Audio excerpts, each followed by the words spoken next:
All right, good afternoon. Welcome to the Board of Adjustments, 1:30. I'm going to call the meeting to order. Looks like we got a quorum. First item I've got is to receive the minutes. Did everybody look at that? Do we have a motion? So moved. Got a motion? Second. Motion and a second. Any discussion? If not, we're ready to cast your vote as soon as the screen opens up.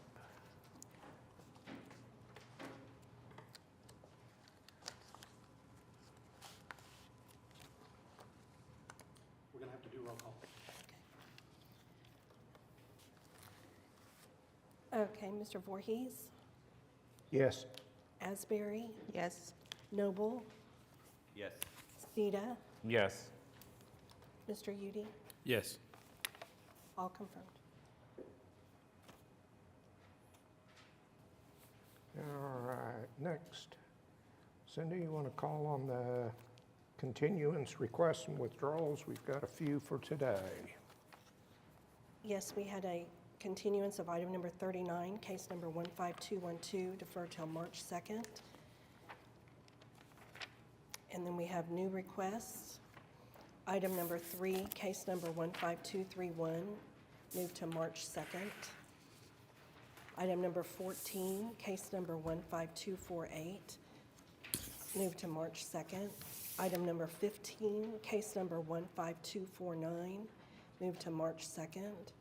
Case number 16, item number 16, case number 15192, moved to March 2nd. Item number 18, case number 15218, continued indefinitely. Item number 23, case number 15243, moved to March 2nd. All right. We have a motion on that? Oh, very good. Second. Cast your votes.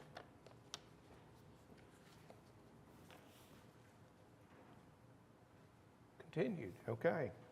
Do we have any requests by the public for a continuance? Okay. No consent dockets. So Cindy, you want to call the first one, please? Okay, we have item number 1, case number 15260, request of Johnson & Associates on behalf of Chartel Partners LP for a variance to the Build 2 line requirements in DTD 2 at 805 Dean A. McGee Avenue.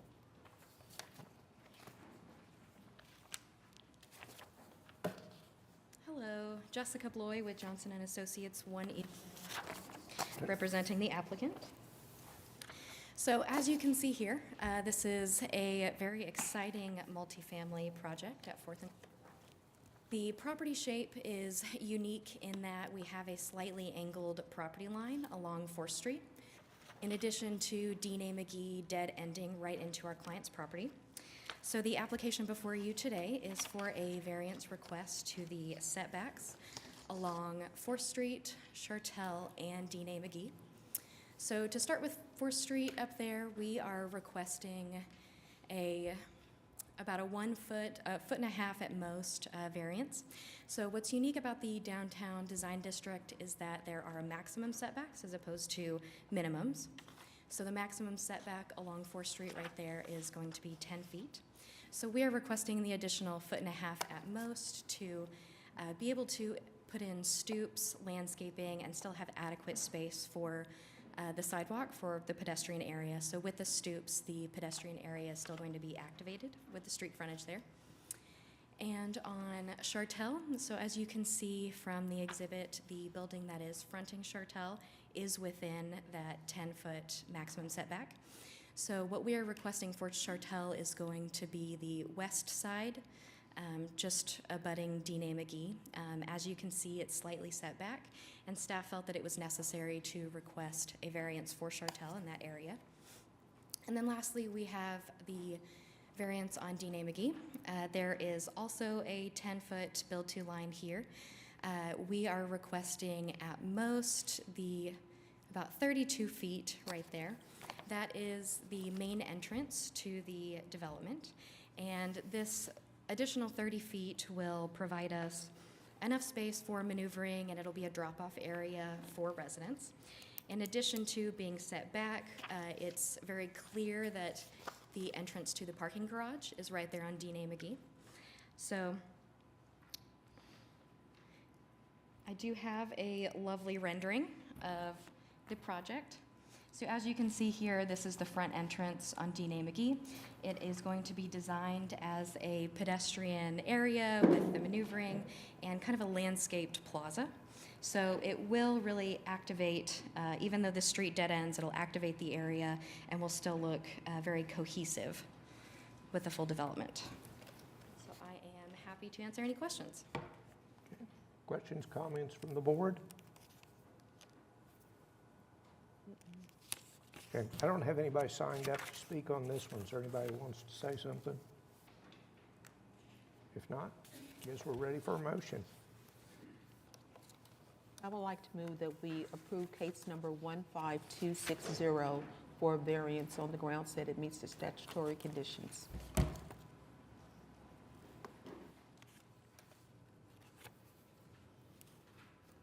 you got a motion and a second. Cast your votes.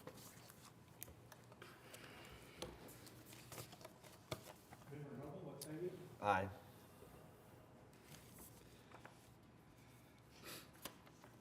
You're approved.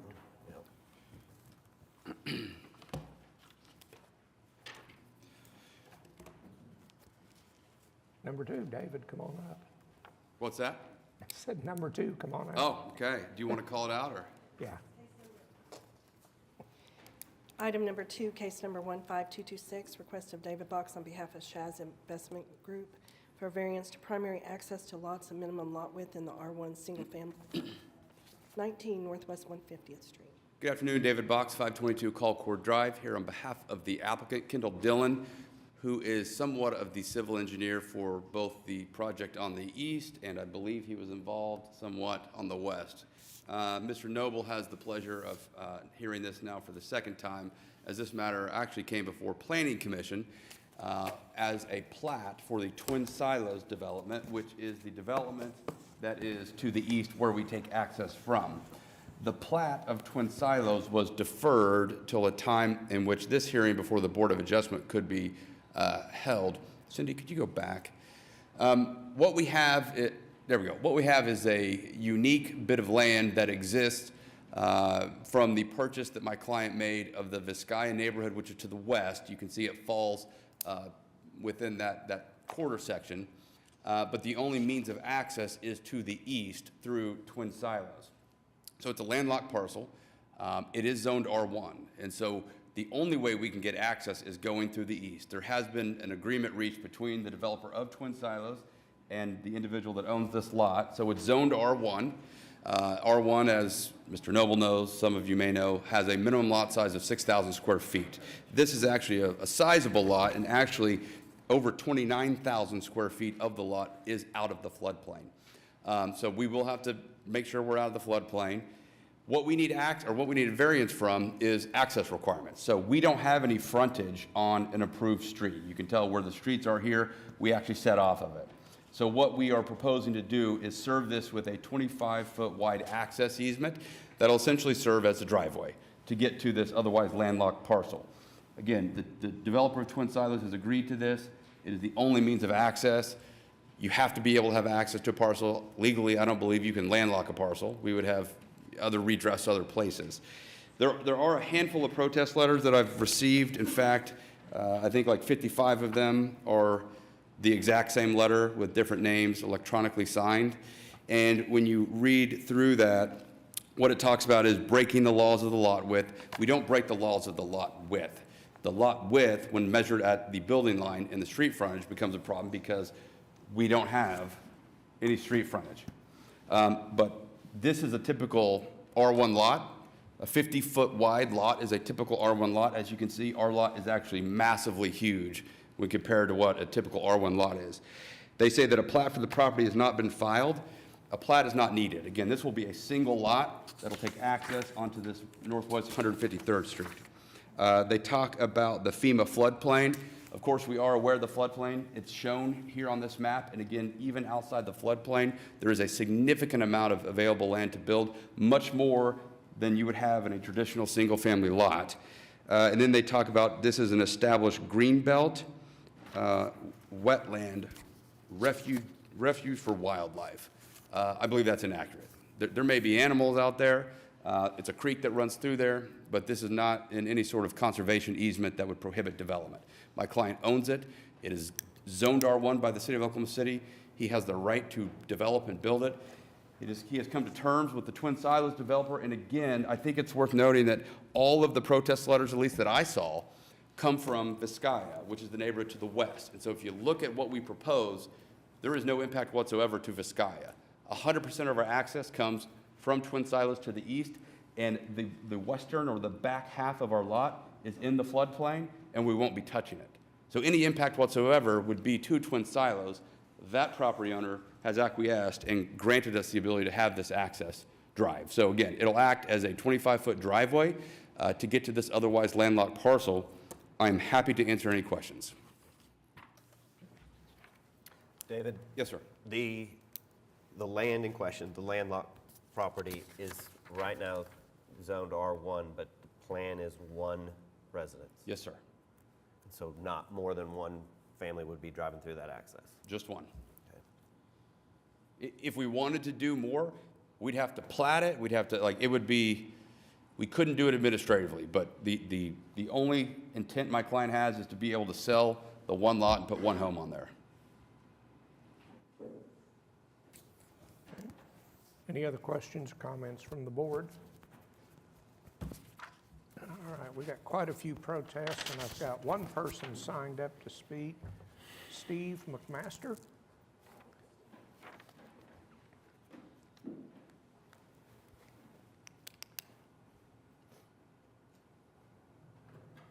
So I'm glad to hear this is one lot. That was a really big question for us. Let me get your name and address for the record first. Sure, Steve Please. McMaster, and 15500 Milanese Avenue Okay, thank you. in Vizcaya, right behind. It's Oklahoma city limits, so. Okay? So I'll scratch off my, my first one because it did question the plat for how it was going to get sectioned off, but I don't need that any longer. I do want to mention that if there's any building on the creek, it requires Corps of Engineers, if there's any dirt disturbance whatsoever down near the creek. So we were denied that. It would have to go through mitigation in addition to an archaeological review, historical and cultural things that might find down there.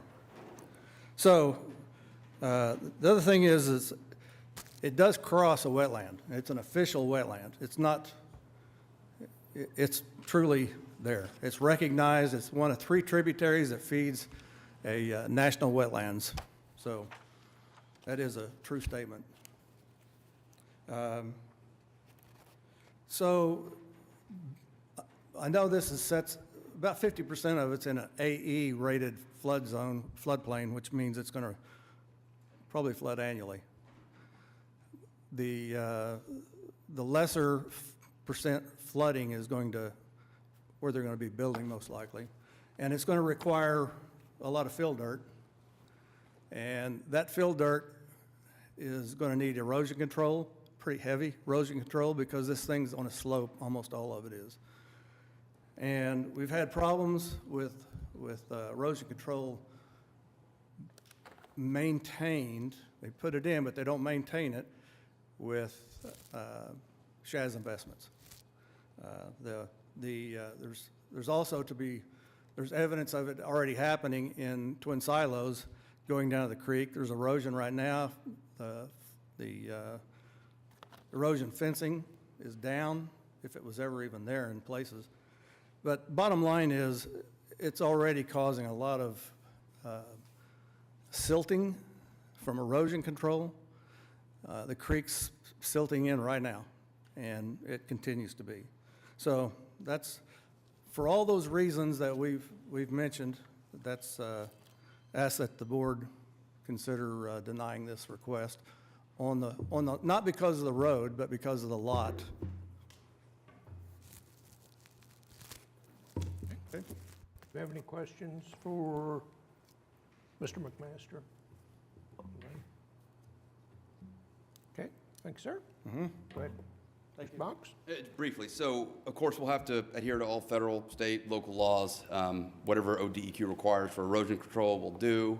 It'll have to be permitted through the city of Oklahoma City. So the city will make sure that our drainage control is in place.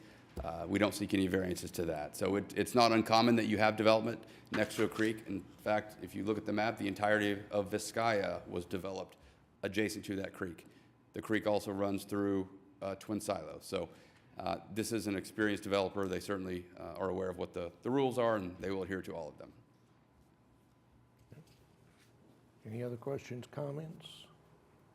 I just have one comment to the gentleman that was up here before. As Mr. Box stated, he's here for a certain variance, approval, or rejection, whichever way it goes. So therefore, we're going to have to base our decisions on what we actually know he's requesting.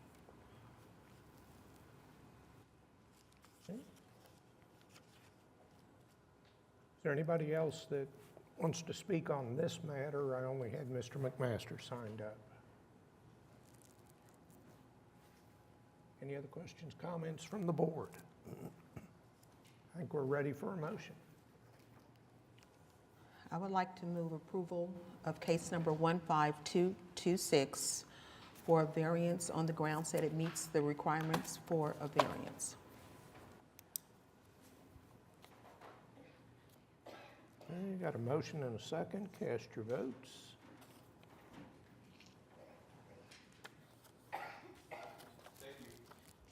Okay, this one's approved. Okay, item number 3 was continued. Case number 4, item number 4, case number 15232, request of David Box for a variance to the side yard setbacks at 3312 Pagoda P Drive. Good afternoon, Caitlin Turner, 522 Colcord Drive. This is an application for a variance to the side yard setback. The home on the property is fully developed. It's governed under PUD 1489. It has an R1 base, requires a 5-foot side yard setback. The maximum of the encroachment is 1.7 feet. It gradually decreases as you move to the rear of the property to 9 inches. There's ample access for the city to reach the utility easement in the rear if needed.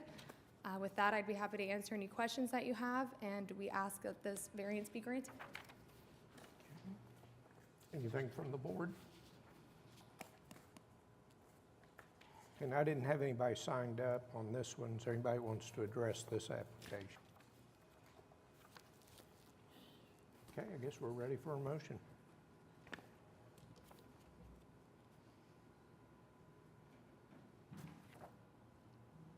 And this was an existing, or a home that's already built, and it just happens to be Correct. built over the build Yeah, line. that's correct. Okay.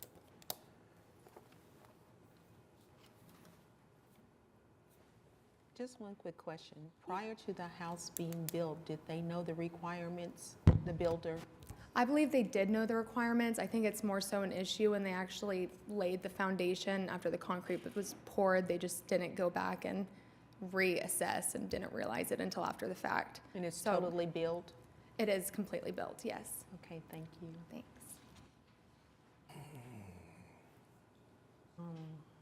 Okay. So I would like to move that we approve case number 15232, although it's already built, for a variance on the side yard back setback regulations, because it does meet the approval for variance. Okay, I got a motion and a second. Cast your votes.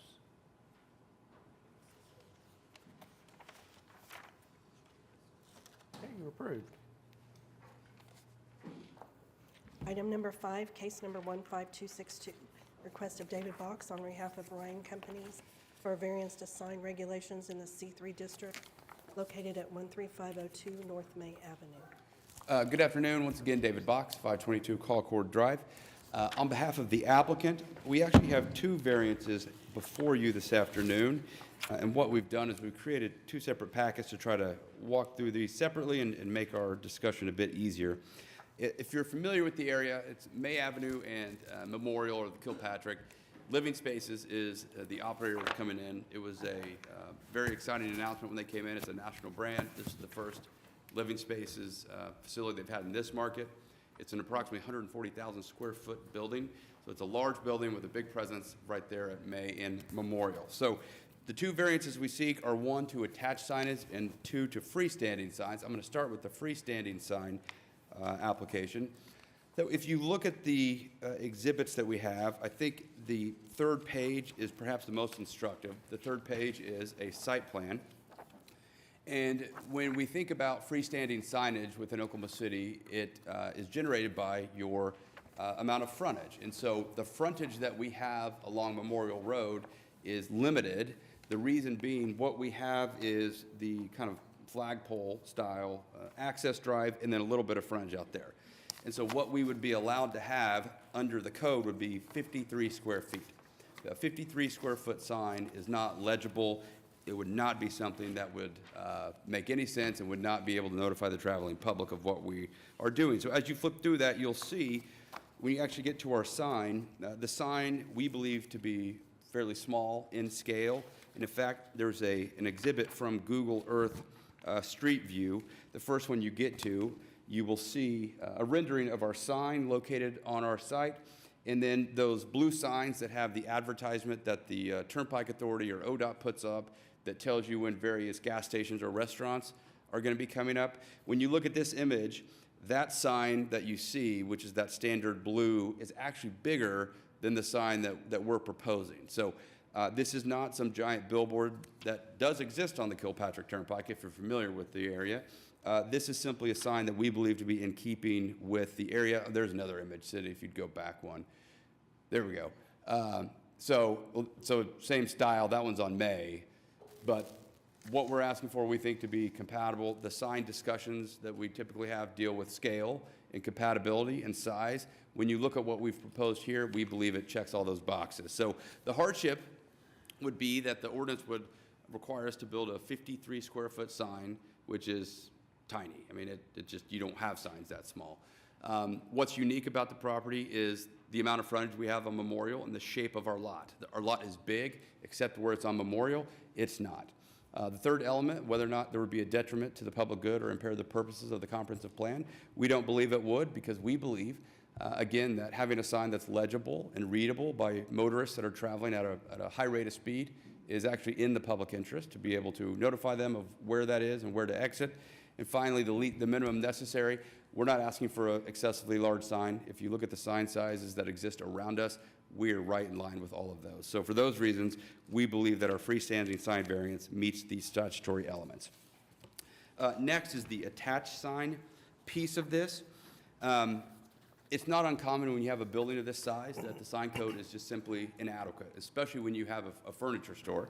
If you think about, say, Mathis Brothers, I represent Mathis Brothers, and we had to seek variances on the main store at 3434 West Reno, as well as the Mathis Brothers that exist just east of May on Memorial, because they have so many inline units with different furniture brands and different things that are offered to the public, that the size requirements under the code just are simply inadequate. So when you think of 140,000 square foot, Cindy, could you go to the site plan? It's a massive building. There we go. And you can see how far it's set off. In order to be visible from the public right-of-way, we need a variance. Now, the variance is pretty frankly minimal. It's only 262.63 square feet when you consider that overall we have over 1,500 square feet. So if you flip through the exhibits, what we hope you'll see is that we have a high-quality building, and the lettering is what counts as our signage, and the lettering is in scale with the building. Cindy, you should have those as part of your package as well. So again, when we think of signage variance, one of the things that's important is, there we go, those are some freestanding, but here, all of the individual letters are counting as signage, and when you add it all together, we needed about 200 square feet There we go. If you'll just scroll through those. So it's not a busy sign package. Again, it's a function of the size of the building, but all of the lettering is in keeping with their brand. It is in scale with the building and in scale with what you'd expect to see up and down May Avenue. So what's unique about our property is the size of the building, the excessive setback that we have from May Avenue. The hardship would be that we would not be able to have adequate signage given the setback and the square footage of the building. And again, on that piece about the comprehensive plan and detriment to the public, if we were asking for something big and bright and flashy and just consuming the structure, I don't think we'd check that box, but here we're not. We think what we've done is tasteful. Cindy, if you go back one more forward, sorry. One more. The one with the images.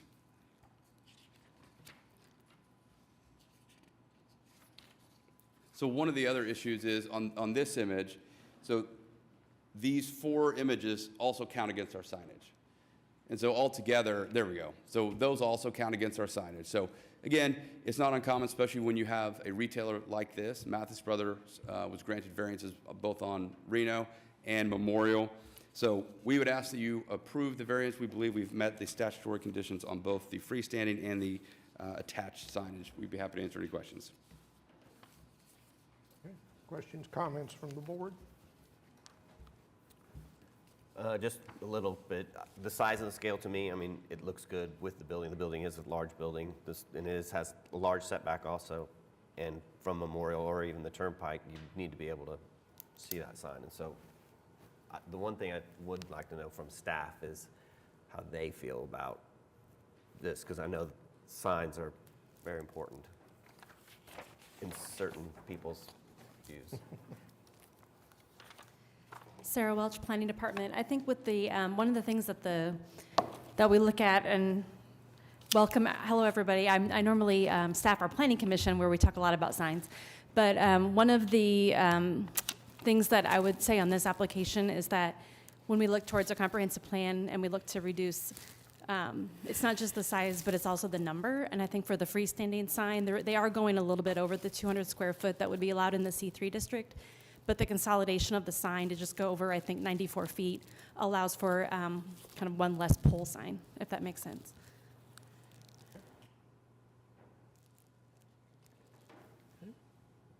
Any other questions, comments? And I don't have anybody signed up on this one. Is there somebody who wants to address the board on this application? Okay, I think we're ready for a motion then.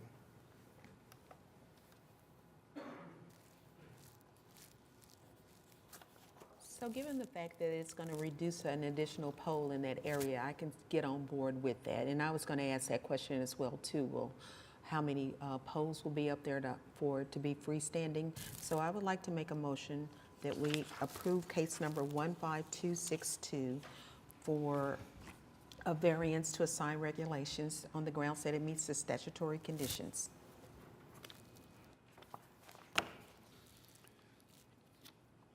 Got a motion and a second. Cast your votes. Thank you. Item number 6, case number 15261, request of Brian Fitzsimmons on behalf of Chris Fleming of 424 Northwest 10th LLC for a variance to the minimum building height requirements in the DBD located at 424 Northwest 10th Street. Hi, I'm here today to seek a variance approval. Give us your name and Oh, address sorry. for the Brian record. Fitzsimmons, 2721 North Walker. Thank you. Seeking a variance for a height requirement or minimum height requirement. The building that's on 10th Street, basically a few blocks north of here, just south of Fassler Hall as a reference point. The building we're proposing is 5 stories tall. The minimum height requirement is 3 stories. A portion of our building, 25%, is only technically 2 stories. And it's that small portion of the building on the east side that is only 2 stories and seeking a variance to not be 3 stories. The context of the area is almost all the buildings surrounding it to the north and to the west, and also to the south are 1- and 2-story buildings. To the west, St. Anthony Hospital, which does have taller buildings. And the design of this seeks to kind of transition that and also maintain from a pedestrian point of view that 2-story scale that's consistent with the neighborhood. So it's an effort to transition and maintain the quality presence, which is consistent with the zoning ordinances and the downtown plan. That's mainly the case. So. Is this a building already standing? No, this is not. This was heard before the DDRC 2 weeks ago, and they approved it unanimously. Staff is completely supportive of this as well, and they have been from the beginning, which is actually unique that everyone's supportive from the very beginning. So. Do we get copies of those reports? Yeah, the downtown deals. Oh, okay, thank you. Didn't go that far back.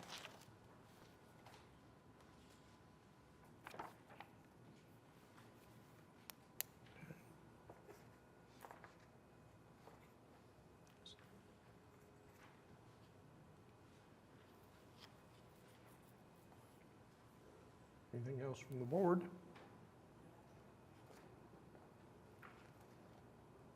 Okay. Nobody signed up to speak on this one. Is there anybody who does want to address?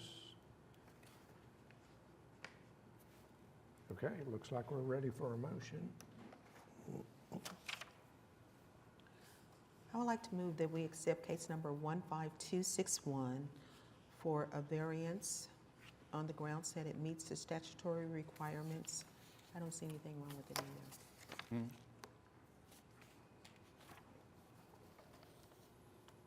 Okay, a motion second. Cast your votes.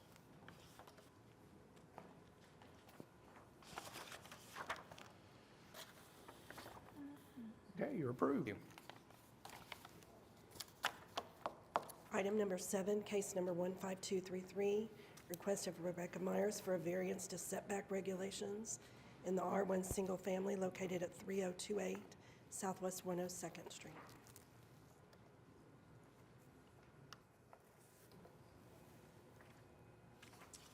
Good afternoon. My name is Corey Bates, 1516 Northwest 36th Street. Here, Rebecca reports to me.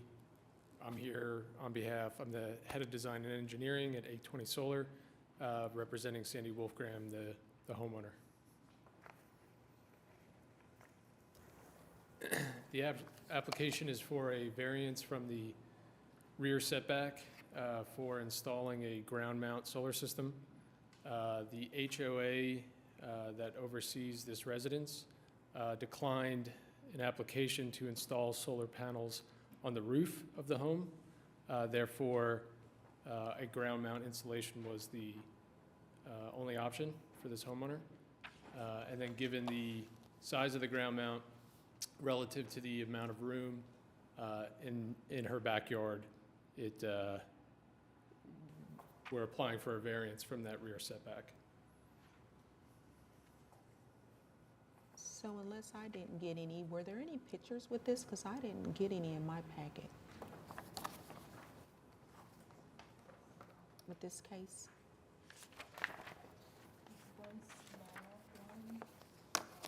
We got the- I don't have any with mine. I have a question. What's going to be the height of this? At the south end, it'll be roughly 3 feet off the ground. At the north end of the ground mount, it's about 10 feet off the ground. And will they pivot, the panels pivot, and so they become higher than the fence? I mean, that's kind of my question, is it? Right, so they are tilted at 30 degrees, and so the panels at the front edge will be 3 feet off the ground, and then at the back edge will be 10 feet off the ground. 10 feet? Yes. So you can see it from the property behind it? Yep. And that's the reason I was asking, because I wanted to see what the visual look would be for the people that are behind that house. So thank you.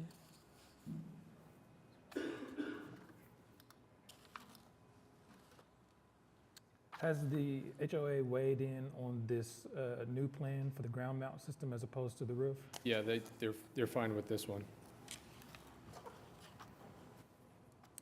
There were no complaints or anything? No, the issue was putting them on the roof of the house where they would be more visible. And so this was a compromise for installing them.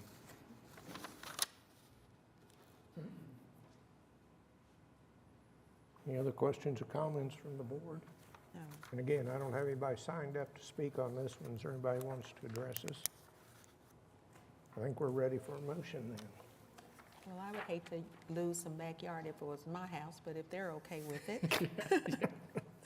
I would move that we approve case number 15233 for a variance to the setback regulations on the grounds that it meets approval for a change.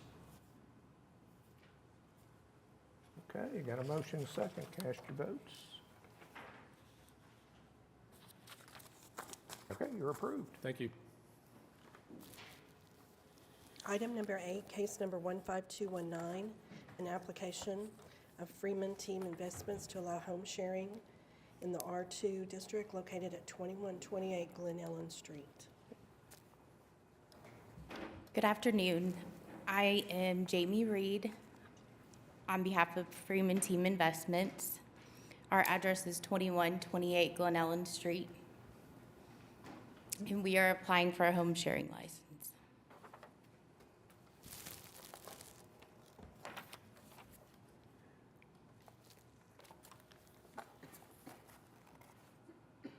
I believe we've submitted all documents that you requested. If you guys have any questions. Is this the only property that you own that's on home sharing? Yes. Okay, thank you. Anything else from the board? Do you have any previous experience with home sharing? Yes. Can you outline what that is? We have managed other properties in the past for other companies, so we are familiar with how the process works. And that was here in Oklahoma City? No, Where was that located at? in Texas, Did you have any issues there or any issues with neighbors? no.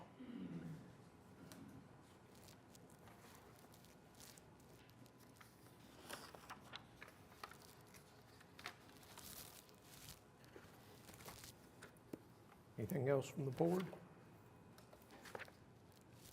You don't have any quiet hours listed, and we don't actually see that application, so We actually do. We have from 10 p.m. to 8 a.m.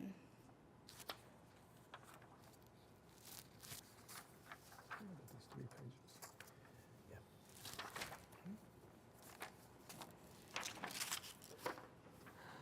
Any other questions? Again, I don't have anybody signed up. Is there somebody that wants to address the board on this one? Okay. Just to be clear, is this your first one here in Oklahoma City? I'm sorry? Is this your first Yes. Airbnb? in- Yes, yes. Okay. Just kind of bring you up to speed. I know the last meeting we did probably about 40 of these. And for a lot of the first-time applicants, a year is what we're willing to do. I know that that's what I'm going to move. If I move any, just kind of let you know, it's not anything against you, but we do want to be mindful of those in the area as far as being exposed to a short-term rental that may be new to them. So I would request that you at least consider a 1-year exception, and then in a year we may be able to provide an additional couple of years. That's kind of the way we worked it last time, but just want to make you aware that and quiet hours were, I think, our biggest two things Yes. during the last meeting.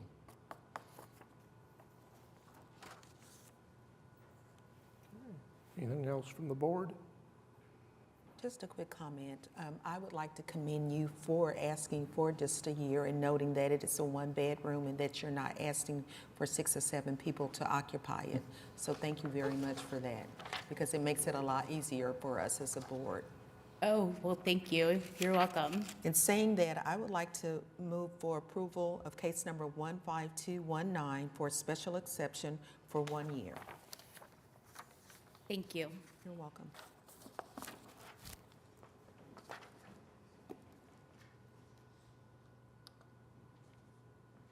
Okay, motion and a second. Cast your votes.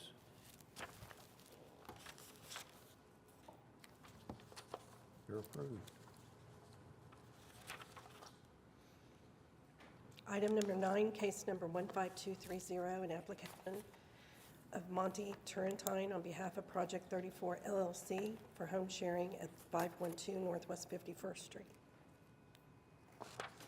Hello, my name's Monty Turrentine, and I'm here, my address is 512 Northwest 51st Street, and I'm here to get an applicant for a special exception for home sharing. A little bit about myself. I have I think I've got 12 rentals, long-term rentals in the same area. My office is in the same area. This is my first home sharing experience. I do have a partner who also lives in the neighborhood, so we're very aware of the neighborhood and everything goes around with it.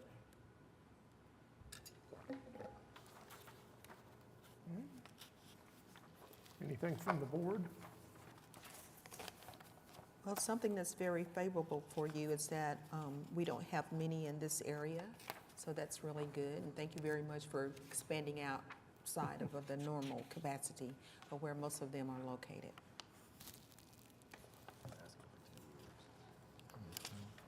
Okay. Is there anybody that wanted to address the board on this application? I didn't have anybody signed up. Okay, I think we're ready for a motion then. I'd like to move that we accept case number 15230 for a special exception on the grounds that it does meet the statutory requirements. How long? Oh, excuse me, I'm sorry, for a period of 1 year. Okay. Do we have a second on that? Okay, motion and a second. Cast your votes.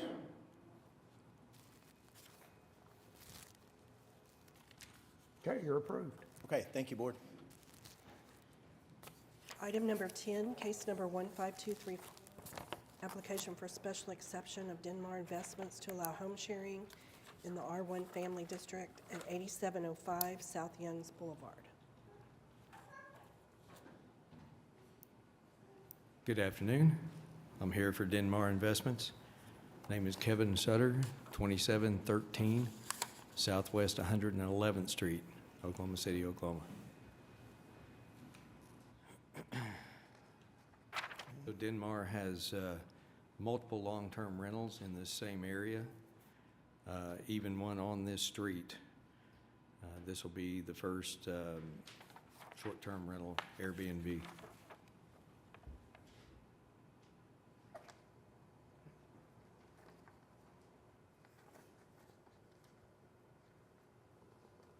Do you have quiet hours in your house rules? Yes, we do, 10 p.m.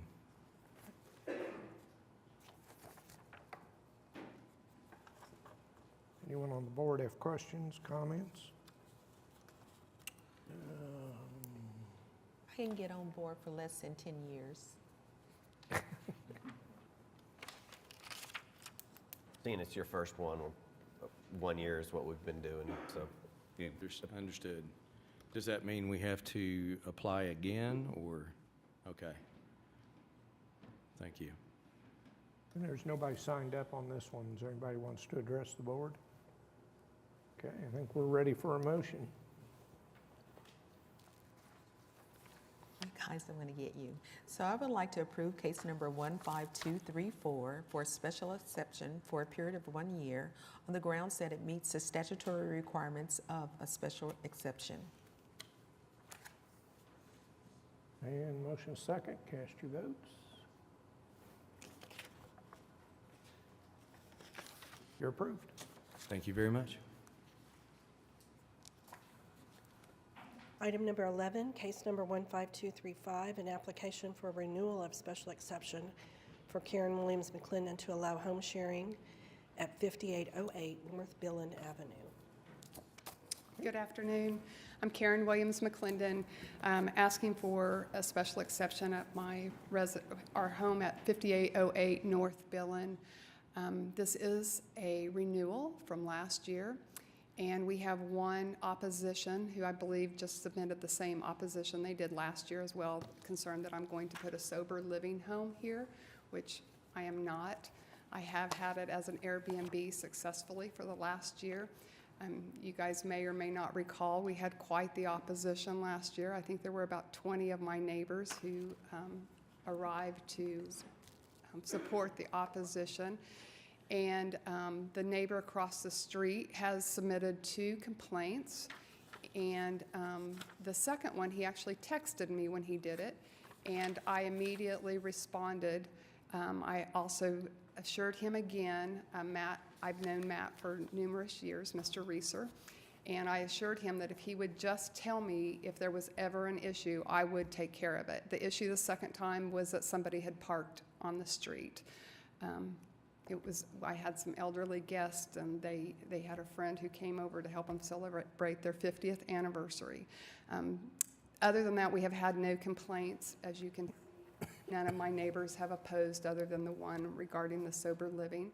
I am still very happy to maintain the additional rules that we put in place last year, which I think are a little bit more than some of the people that have home sharing do. I have quiet hours of 8 p.m. to 8 a.m., for example.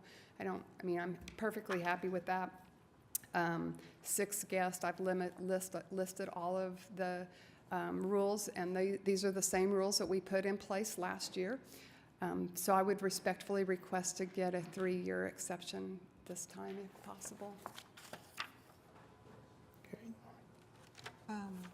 Ms. McClendon. Yes. Of the year that you've been renting your place out, how often would you say you've rented it? Because that will make me decide on what I may vote. Okay. That's a great question, and I didn't count it. I will tell you it has not been rented since, I believe November was the last time I actually rented it. I blocked it out for my family over the holidays. One of the things that Matt and I had talked about is I actually block it out now for all of the holidays, because I think his first complaint was over Memorial Day, and he said they got a little too loud, so to alleviate that, I just block it out for holidays and don't even try to rent it. I would say in the summertime, it did rent a bit more often than than during the rentals. Right now, it's not booked at all until I think our first guest is scheduled in March. So of the year that we've approved you, it's been constantly or considerably rented out for a long period of time, where your other neighbors haven't lodged any complaints. Can you repeat that, just so I can make sure I understood? Of the period of time that we've approved you, it's been constantly rented out where your other neighbors haven't made any complaints. That's correct. That's what I needed to Yes, know. I'm sorry, yes. Okay, I've had no other complaints. Okay, thank you. Anything else from the board?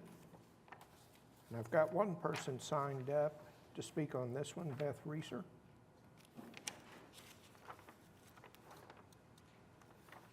I'm Beth Reeser. I live at 2104 Northwest 60th Street in Belle Isle, and I am Matt's mother. He cannot be here. He is at a meeting in Houston.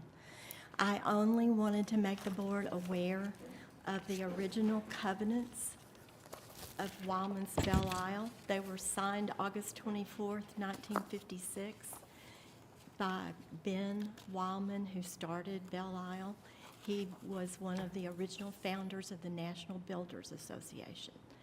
And he says in this, and it's entitled Owner's Certificate and Restrictions of Wildman, 7th edition to Oklahoma City, Oklahoma County, State of Oklahoma. And I'm sure you're aware that Belle Isle is divided up into sections. And my son's house is in Roberts Country Club. but it has the same covenants as what I'm about to read. And it says, "No professional office, business, trade, or commercial activity of any sort may be conducted in any residential building on any portion of the property above described." I just wanted to make sure that you're aware of that. These are the original covenants of Belle Isle. Thank you. Anything from the board for Ms. Reeser? I do want to say something. Yeah. Because you said that was in 1950 something, right? Correct? Unfortunately, the city council voted to have home sharing, so therefore we can't do anything about that, but we truly appreciate you sharing that with us. If there are covenants and restrictions in place for a particular neighborhood, I think that there is the recourse for that would be to file something with the district court rather than under the purview of this board, is my understanding. Yeah. Go ahead. I think the only thing I would add is that the option would be for me to use it again as a long-term rental, which actually he didn't like that either. And one of the things I will point out again is that one of the things that he complained about last year was the state of my landscaping, and I've spent over $5,000 landscaping this to bring it up to make sure that it is a good Airbnb. I mean, it's been very successful. I've had some great guests. We've had guests from Mexico who came in who were part of the races at the Oklahoma River. I do everything I can to make sure that this is not an eyesore. As you can see from the picture that was taken recently, we maintain it. I have professional landscapers now who go in and take care of it. I do everything I can to make sure that Mr. Reeser is happy. I mean, I'm well aware that he has a camera lined on my house. He's told me I'm good with that. I mean, I'm not doing anything illegal or wrong, and I really try my best to make sure it operates well. So again, I would respectfully request a 3-year variance. Okay. Anything else from the board? So for me, because you do have someone that is concerned, I can go on board for 2 years, and you come back and we monitor that and see if there's still the same complaint or, concerns.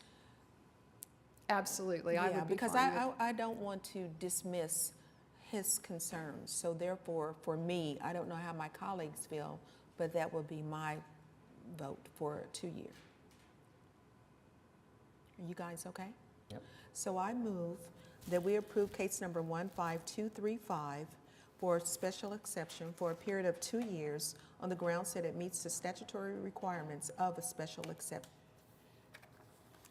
Thank you, I appreciate it. You're welcome.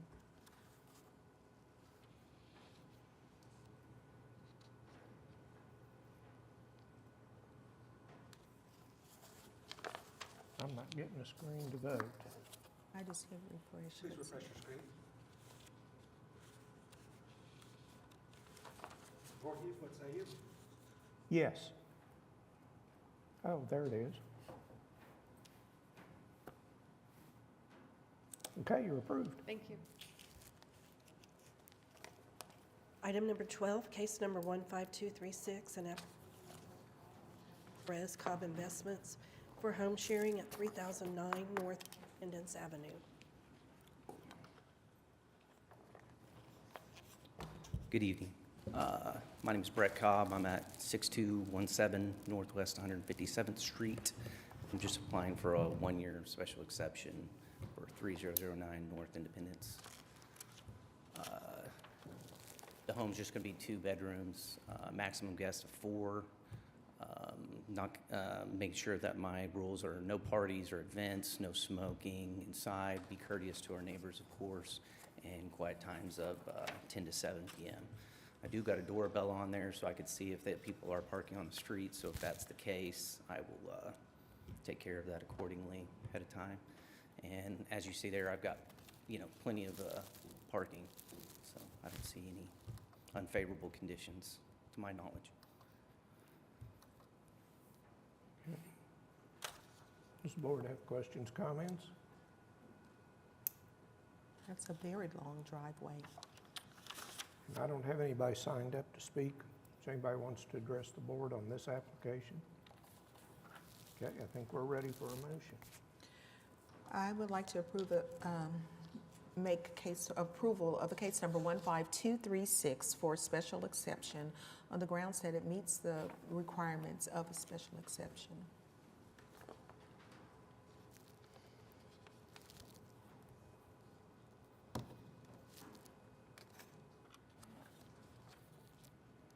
Please cast your votes.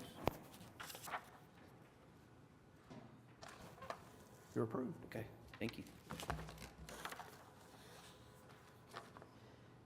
Item number 13, case number 15239, an application from Justin and Ann Franklin for home sharing at 11508 Fountain Boulevard.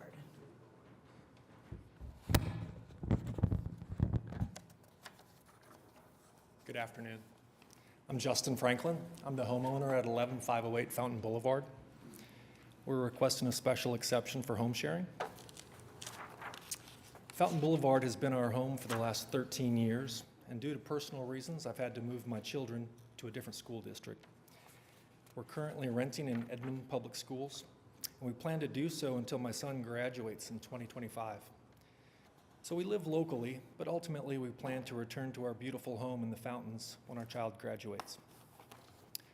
We've had previous bad experiences with traditional leases and traditional tenants. We rented our house from August 2021 through April 22 to traditional tenants. The couple was from California. They worked in the medical marijuana industry, and trust me when I say that they were experts in their field. They didn't keep up the yard. They smoked and vaped in my home.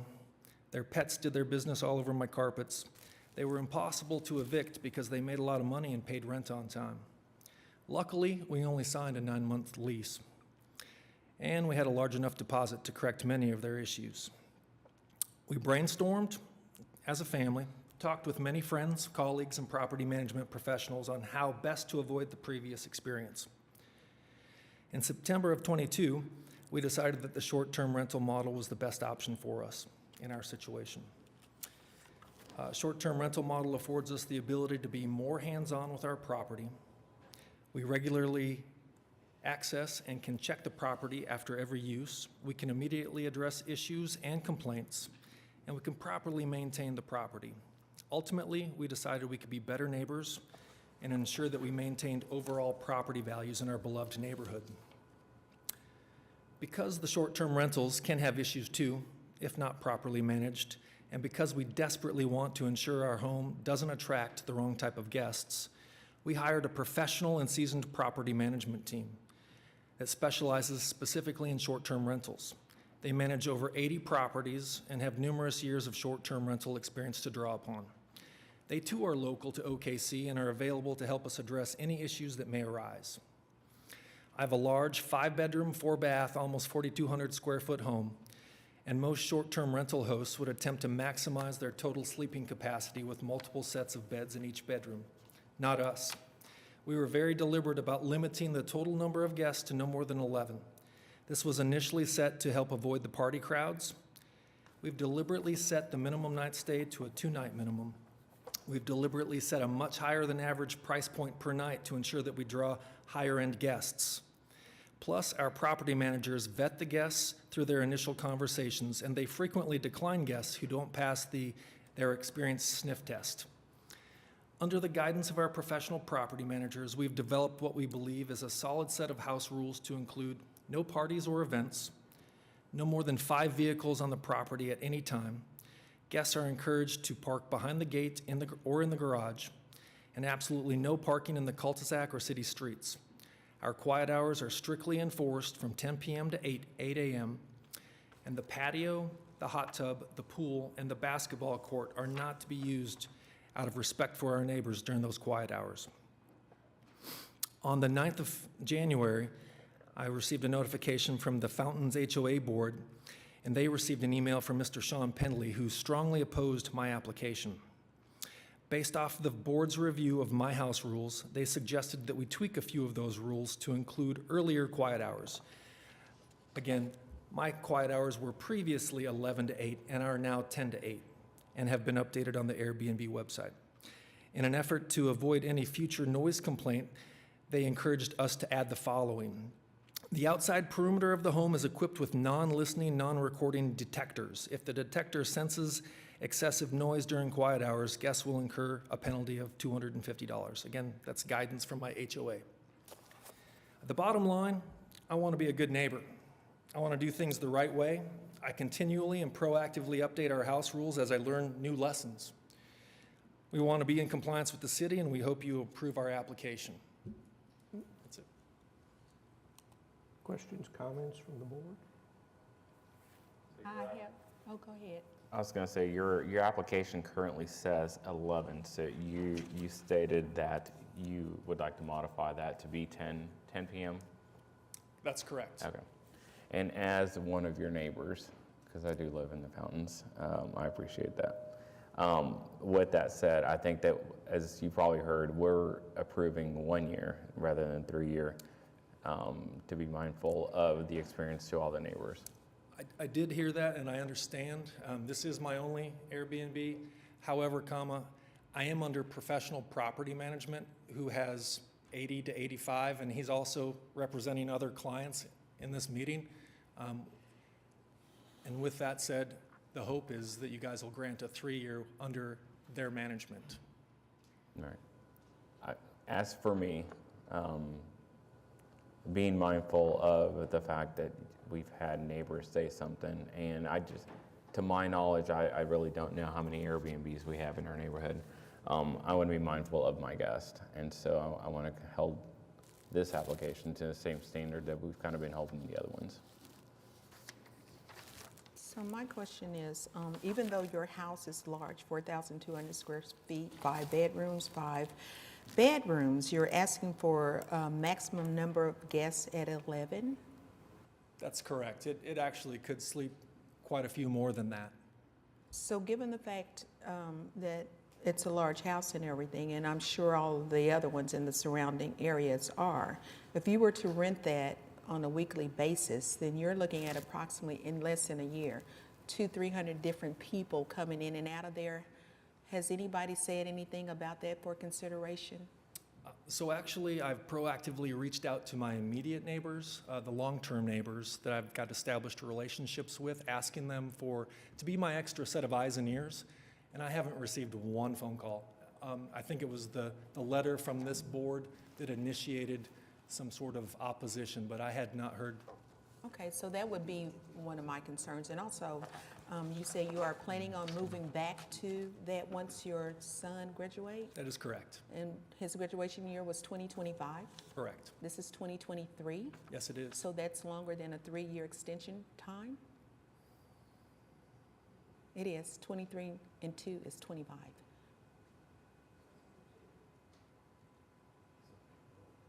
So he's a sophomore. Yeah, but if you wanted a 3-year period of time, and if you were planning on moving back, that's only 2 years of that time. You lost me. So. It's okay, it's okay. I'm just saying for the 3 years that you're asking for and you're planning on moving back, if we grant you 3 years, then you may not plan on moving back and you may be here again. So therefore. A little more than 2 is. Okay. Till we're moving back. Okay, thank you. Not trying to put you in a box, but you know, that kind of caught my ear when you said that. Yeah. So is somebody talking? I hear I'm another sorry, my voice. wife just chimed in that Oh. when we applied for it, it was back in December. Okay, thank you. So I think that's maybe where Okay. the timing. Okay, thank you. Yeah. Anything else from the board? And again, I don't have anybody signed up to speak on this one. Is there anybody who wants to address the board?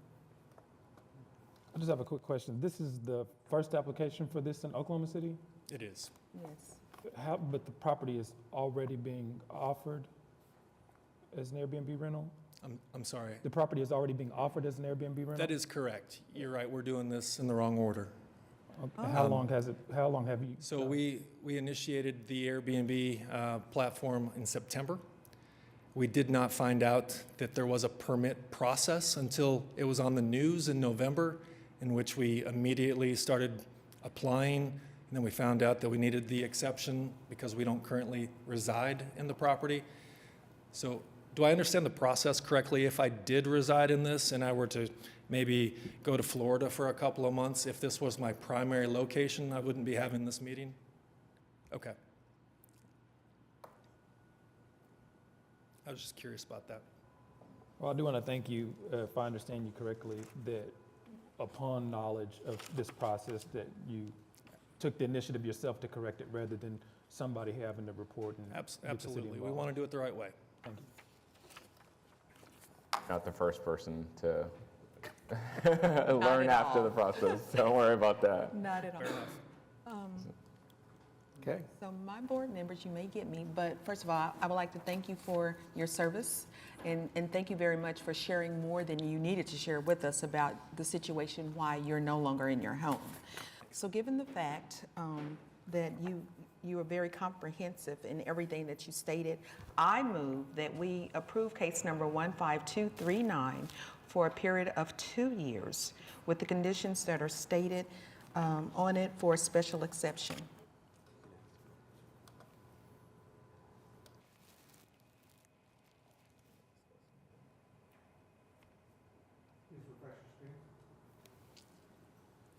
Kitty, would you, because this is his first one and we've consistently given everyone 1 year exception on the first one, I think I would feel more comfortable with 1 year if you could amend that. That's fine, you can vote how you would like. So you're sticking with the motion for 2 years? I am. Okay.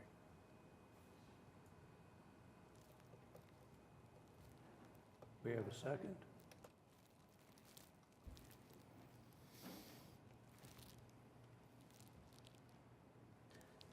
Okay, You I guys think- don't have to second it, just redo it, motion if you want.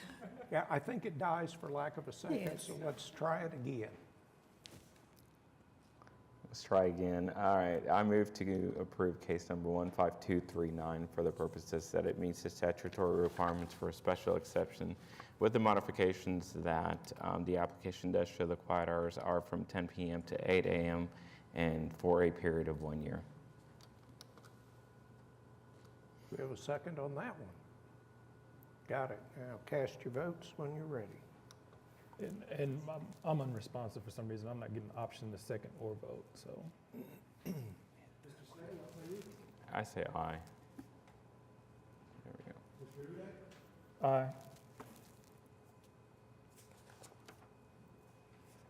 You're approved. Thanks very much. Just to be clear, that's the 1 year? Yes. Yes. Yes, sir. Okay, item number 14 was continued, item number 15 continued, item number 16 was continued, item number 17, case number 5193, application for Spencer and Samara Ingram to allow home sharing at 2716 West Park Place. Hello, Spencer Ingram for 2716 West Park Place. This is my wife and I's first rental property. It was our primary residence, and we attempted to sell last year. With the change in the market, we were unsuccessful, so that now we are turning towards short-term rental as our best next option. I work for a local property management company who also manages short-term rentals, and they will be caring for this property. They are Superhost and manage several other shared properties. We plan to notify guests to park on the driveway. The driveway can fit cars comfortably without blocking the sidewalk, and there's also a single-car garage that can accommodate another car. And guests will be informed that quiet hours are from 8 p.m. to 8 a.m. We also have given our neighbors our phone number to contact us if there are any disturbances. And I am happy to answer any questions. Questions from the board?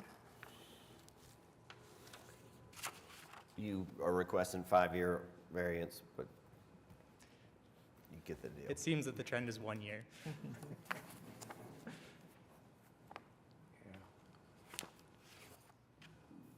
Okay, is there anybody that wants to address this application? I don't have anybody signed up. Okay, guess we're ready for a motion.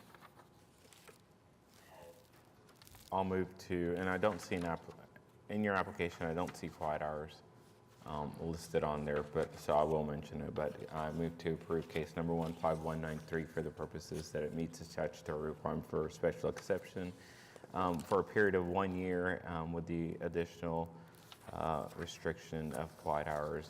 And you said 8 to 8? Yes. That's very generous, so I do appreciate that.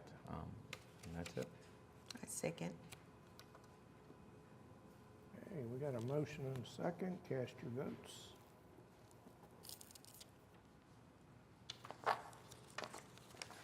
Approved. Item number 18 was continued. Case number 19, case number 15244 for John Vu for home sharing located at 704 Northwest 27th Street. Good afternoon, board members. My name is John Vu. I live on 912 Northwest 25th Street, and I'm seeking a special exception for my property at 704 Northwest 27th Street to allow home sharing. I've lived in the Paseo for 9 years and own my primary residence, 2 blocks away off of 25th Street. I was one of the founding members of the Asian District Cultural Association, and my parents own a hair salon off of 26th and Class, and so I understand the importance of neighborhood and community. I believe in supporting the local community and growing our economy. Short-term rentals can bring in visitors from outside the community, exposing them to the unique culture and attractions of the area. This can help promote the local community and attract additional investments. Short-term rentals can also drive businesses for local shops, restaurants, and attractions, helping to support the local economy and sustain small businesses. As an active member of our community for the past 10 years, I've seen the growth and change of our city, and I can say that I'm proud to live in such a wonderful community that support local businesses. Obtaining a special exemption for my property on 704 Northwest 27th Street will bring numerous benefits to local community and travelers. I will ensure that my property will abide by all local and city ordinances, along with Airbnb's home sharing rules and regulations. Thank you for your time.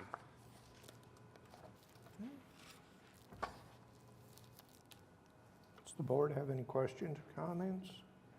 Can you expand on the number of guests versus the number of rooms? So there's 2 rooms, 5 guests. There's a pull-out couch in the living room. In getting to that, is there enough, let's say you had 5 guests and 3 cars, do you have ample room to have 3 cars parked there, or can we impose some sort of like limitation of 2 vehicles? The driveway can fit 2, and there's street parking that can fit 2 more.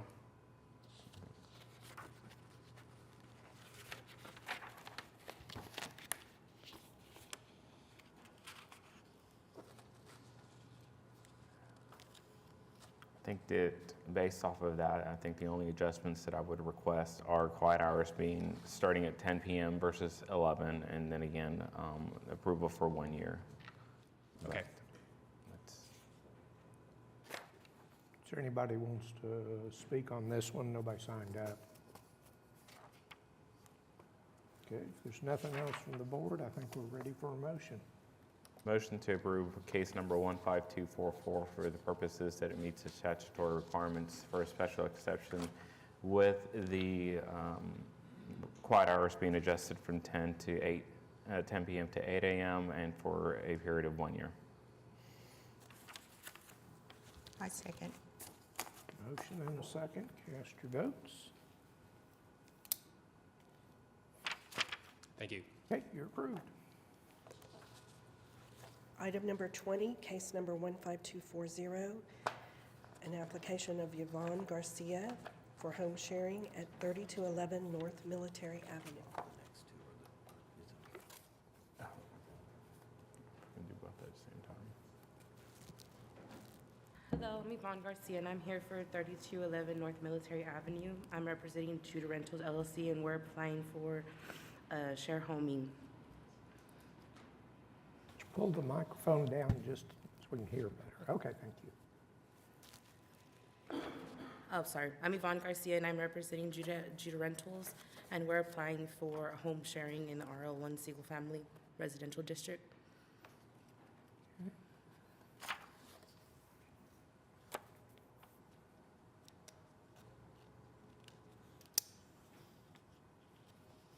Questions?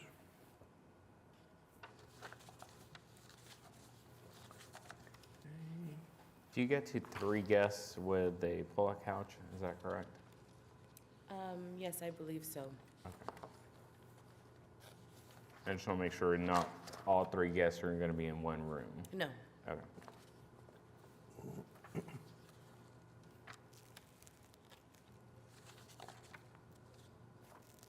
Okay.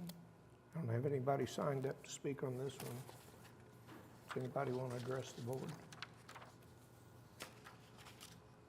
Okay, if we don't have anything else, I guess we're ready for a motion. Motion to approve case number 15240 for the purposes that it meets the statutory requirements for a special exception for a period of 1 year. I second. Motion and a second. Cast your votes.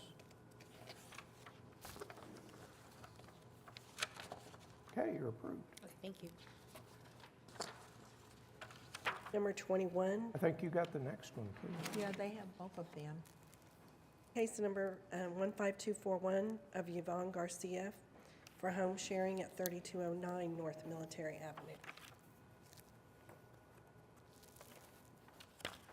Hello, I'm Yvonne Garcia.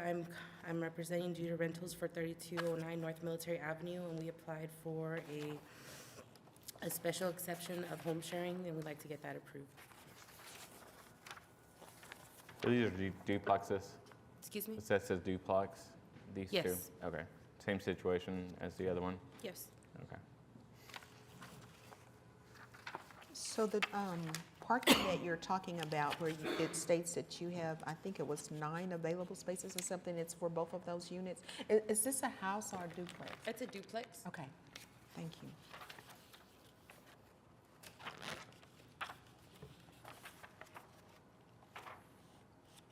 Anything else from the board? And again, I don't have anybody signed up to speak. Anybody want to address the board on this application? Okay, ready for a motion, please?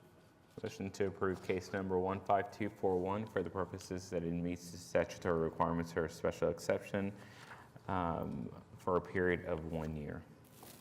I second. Cast your votes.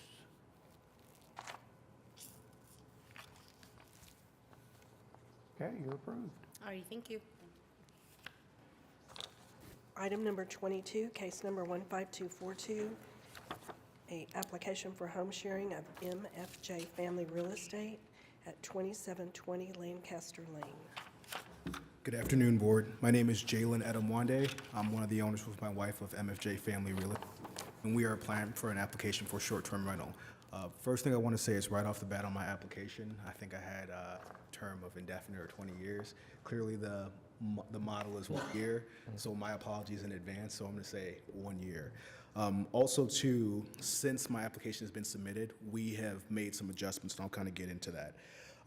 One of the things that we take pride in is obviously we understand that with Airbnbs, there is an effect on the community, and we want to be very mindful of that. We currently operate 2 Airbnbs in the Dallas, Texas area. We haven't had any issues. We're heavily involved, meaning we screen everyone. We're the ones doing the applications, and we're constantly checking in because we want to be in the know. One of the things that we currently have that we're going to implement is very strict rules. We now have a rental agreement that's going to have to be signed. If it's not signed, then their stay is canceled. We're also going to list no parties. Guest limit, we're now dropping that to 8. We're going to have 2 rollaway beds in 2 of the bedrooms for small children. That's what we're going to do. Also, too, is going to be security deposit and also quiet hours from 9 p.m. to 8 a.m. Sunday through Thursday. and 10 p.m. to 8 a.m. Friday to Saturday. As I mentioned, we'll self-manage this Airbnb as well too. But things that we're gonna have is we're gonna have cameras on the outside of the property, and then inside, we're gonna have a noise detector. Even though we're saying there's no parties, we will still wanna be mindful of that. So basically, that noise detector will detect the decibel levels, and then we'll get a notification of that. So outside of that as well too, we've completely remodeled this property. It's currently not listed right now. We're about 3 weeks out from having it finished. But of course, we want to do things the right way and come to you guys and have all the information listed and get approval from you. So it's not available for rental right now? That is correct. Okay, thank you. And also, you mentioned that you're lowering the number from 10 to 8? That's correct, ma'am. And according to your application, there are 2 queen beds, 2 bunk beds, and 2 couch beds in the living room. So if you have 3 rooms, where are these other 4 beds located? Yeah, so originally that's when we first got the property, we were going to do the remodel. That's what we had originally entailed. So what is going to change now is there's 2 bedrooms currently in the house. It's going to have 2 queen beds, and there'll be 2 rollaway beds in those rooms as well. And then the garage, we recently converted that to a master bedroom. That's going to be 1 queen bed in there. So that's going to be the layout. So as we first looked at the project, we had different things in mind. As we started going through it, we started realizing that some things weren't feasible. And once again, trying to be mindful of understanding the community, wanted to tone that down as well. So 2 queen beds and 1 bedroom? Is that what you said? Sorry, no. So there's 3 bedrooms. Bedroom 1. Oh, 3, okay, I'm sorry, I thought you Oh, said no, it no, was it's- 2, I'm so sorry. No That's why my worries. mind was going, that's gonna be tight. Yeah, no, it definitely would be, and I wouldn't want to Okay. put anyone in that situation. Thank So, you very much yeah. for the clarification. No problem, ma'am, sorry. And also, again, my apologies for asking for more than 1 year. Oh, you're good. It wasn't coming, but you're good. I admire you for asking for 20. Hey, sometimes you got to shoot for the stars, shoot for the moon and land on the stars, so. And this is your only one in Oklahoma, correct? That is correct. Do you live in Oklahoma? I live in Dallas, Texas, but I'm a business development executive in medical sales. My territory is also Oklahoma, so I'm constantly frequenting through this area. Okay, So thank you. My thing will be I'll constantly be stopping in and seeing what's going on as well. And then I've already talked to a neighbor who sent an email just asking about the application, and I explained it in detail, and I gave him my contact information and said if him or any other neighbors have any questions, feel free to reach out to me. Well, the good news is they didn't fill out any proposals, so that's the good news for that. Yeah, and I don't have anybody signed up on this one either. Does anybody want to address the board on this application? Do we have anything else from board members? I think we're ready for a motion then. Motion to approve case number 15242 for the purposes that it meets the statutory requirements for a special exception with the amendments of, for a period of 1 year, and then also the maximum number of guests to be accommodated from 10 to 8, correct? Thank you very much. I appreciate it. I second. Motion and a second. We can cast your votes. Ms. Asperger, what say you? Who? I'm sorry. I got it. Okay, you're approved.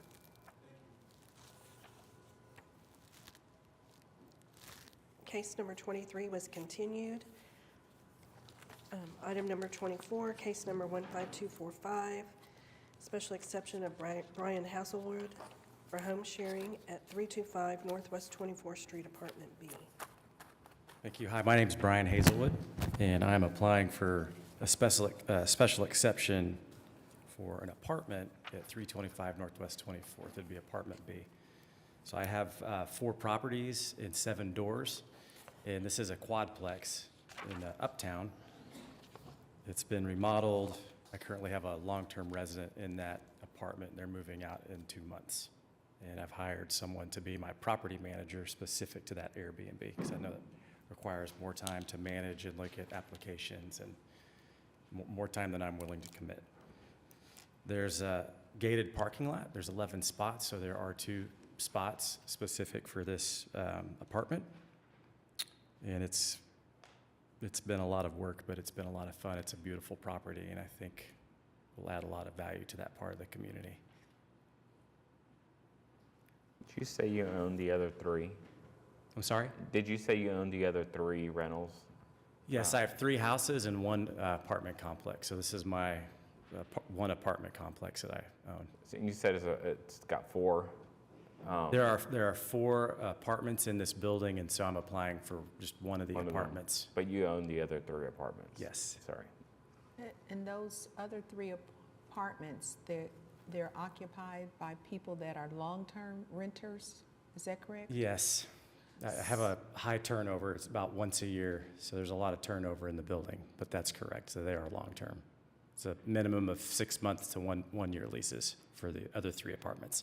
Okay, so I was going to ask about that because I also heard you say that this place wouldn't be available for 2 months from now? So the current tenants will be moving out April 1st. Uh-huh. So then it will become a short-term rental. So if they're moving out April 1st, what is your expected date of rental? Well, hopefully the first week of April. Okay. If they move out on April 1st, you Right, can't no, rent it. so their lease ends in March. So it'll be Oh. available April 1st. Okay.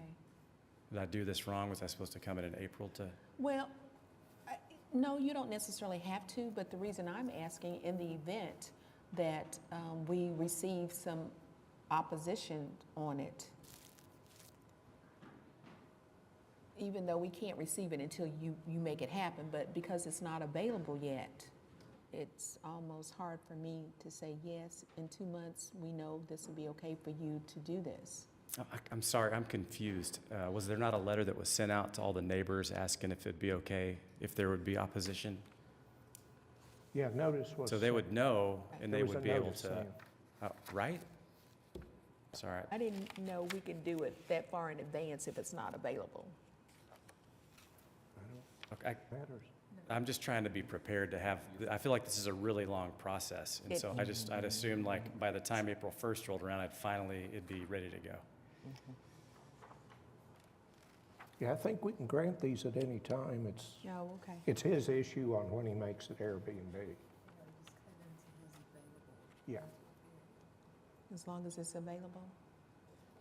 What I was saying is that it would cut into the time he had available to rent to others, because it would be empty until it was available, but if that's his choice. Okay.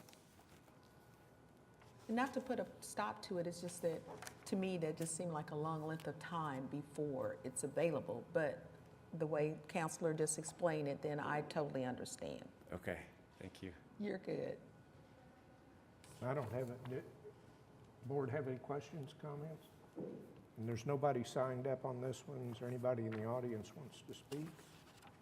If not, I think we're ready for a motion.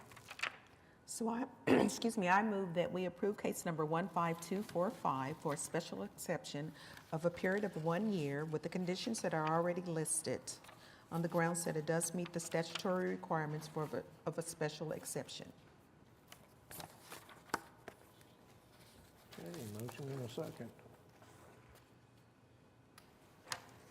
Mr. Uday, what say you? Aye. Thank you very much. Hey, you're approved. And sorry for making you pause, because you like,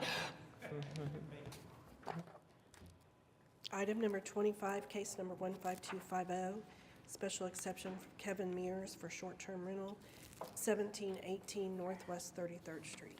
Yes, ma'am. I'm Kevin Mears at 2608 Northwest 69th Street, so I'm local. Looking to apply for a special exemption for 1718 Northwest 33rd Street, as you see on the plat above. So that's the back house. Currently, this is a multifamily property. It has a front house, 3-bedroom, 2-bathroom, and then it has a 2-bedroom, 1-bathroom back house. So the first thing we did when we renovated the house was to add this larger driveway, and then we rocked the entire backyard behind the fence, so there's dedicated parking for the front house. And the front house is the house that I'm asking permission to home share. The tenant in the back house, he's been there for about 9 years. He's actually an employee of ours. He cuts grass and helps clean houses. So I've got him on speed dial. If anything happens in the front house, he's very vigilant. He's very thorough, and he keeps an eye on the property. I will say that, again, we can get to the total number of guests accommodated, but we tend to stick to a two-person to bedroom rule. We've got multiple houses around town that we do short-term rentals, and we've had very good success by limiting the number of guests. You might miss out on a little bit of money, but you miss out on a lot of damages as well. Will the person in the back house still be able to get to his or her? Yes, ma'am. So house? the way we made it, it's almost like a flag lot. So Uh-huh. that driveway comes in and turns, and there's 3 dedicated spots. He's got 1 dedicated spot, and then we have 2 dedicated spots for the front house Airbnb guests. And they have instructions not to park on the street. It does get a little tight down there. A lot of neighbors do park on the street in Military Park. So in our check-in instructions and the house rules, we don't allow street parking. We'll give them recommendations for carpooling. You know, you can park here and, you know, go to Cafe Cacao. There's 1,000 people there.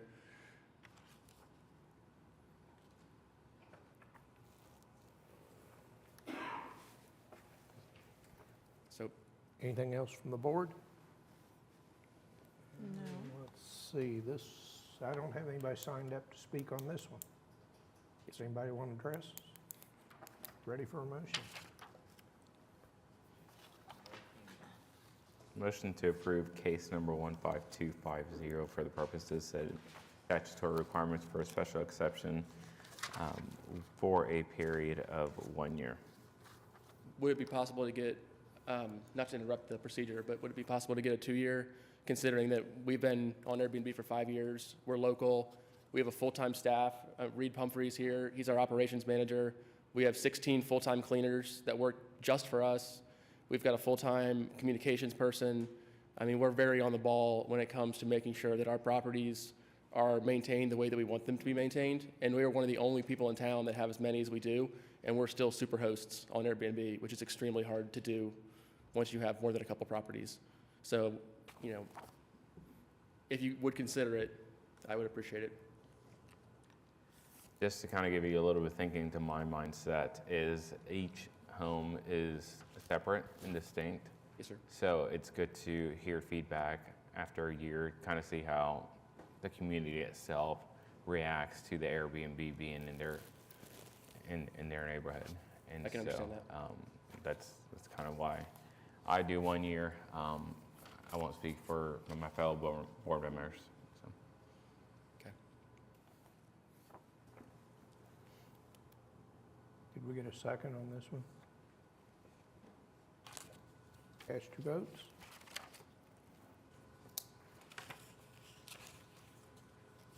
Okay, you're approved. Item number 26, case number 15251. 2 seconds, Dawn.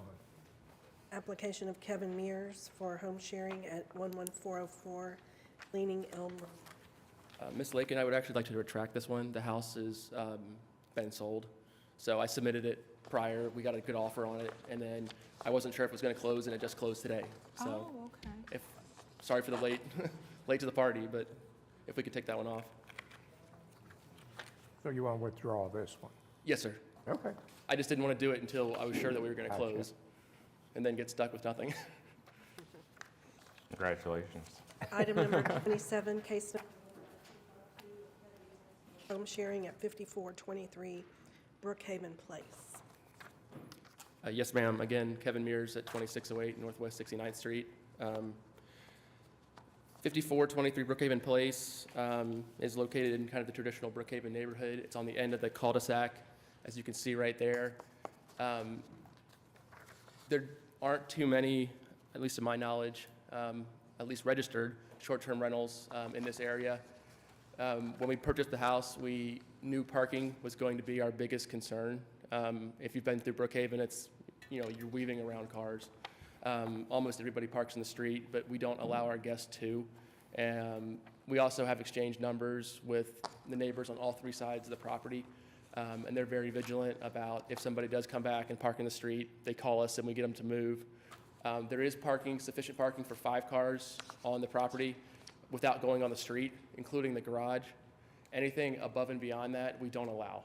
So if a guest has more than 5 cars at any point in time, we'll call them once, they get, 30 minutes, and then we call the police. Again, this house is 5 bedrooms, 3.5, almost 4 bathrooms. It's a larger home, but to one of the previous client's points, we don't want to stick people in houses. So again, we limit the total number of guests to what's appropriate for those bedrooms. We don't have multiple bunk rooms or anything like that. We also have a camera on the front yard so we can see.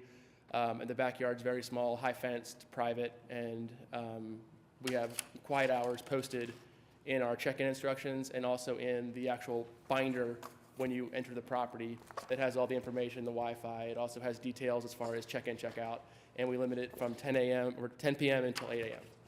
So, and the neighbors are, Brookhaven's a very, very close community, and the neighbors are very, very vigilant. So I don't anticipate, combined with the structure that we bring to the table, I don't anticipate having any issues. Questions from the board? Yes, Mr. Mears. Yes, ma'am. You're offering 5 rooms Yes, ma'am. and asking for 10 guests? Yes, ma'am. So of those 5 rooms, how many are actually bedrooms? They're all bedrooms. They're all 5 Yes, ma'am. bedrooms? We don't have any, there's no common living area. Okay. So the most we have in one room is we have 2 twins in a kid's room. Okay. And then the rest of them, we have 3 kings, a queen, and there's 2 twins. Okay. And they're all in bedrooms. They all have a dedicated bathroom. They all have doors that close. There's no sleeping in the common areas. It's not a bunkhouse. Okay, thank you. Yes, ma'am.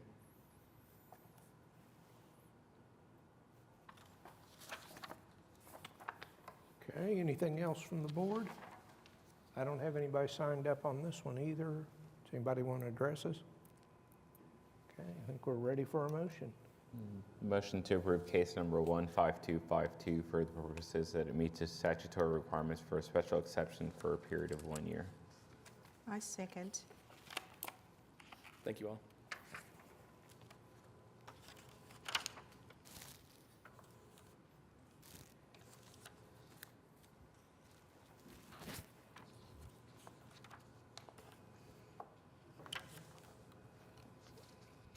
Motion has passed. Okay, I got it on this screen, not that one. You're approved. Thank you, sir. Thank you. We're for the Item next one, number too. 28, case number 15253, application by Kevin Mears for home sharing at 3120 Elmwood Avenue. Thank you. Again, Kevin Mears, 2608 Northwest 69th Street, Oklahoma City. Requesting, as to the previous cases, a special exemption for the right to home share the property at 3120 Elmwood Avenue. This is we just finished renovating this property. We've just had family staying there to this point for the holidays, and then we finished up some of the renovations. But it's a 3-bedroom, 2-bath, about 2,000 square feet. It's set back pretty far off the lot, as you can tell there. You can easily fit 4 cars in the driveway, as well as 2 in the garage. So again, same with Brookhaven, we don't allow street parking. If they need street parking, that's too many people, or at least more than we want to have on that property.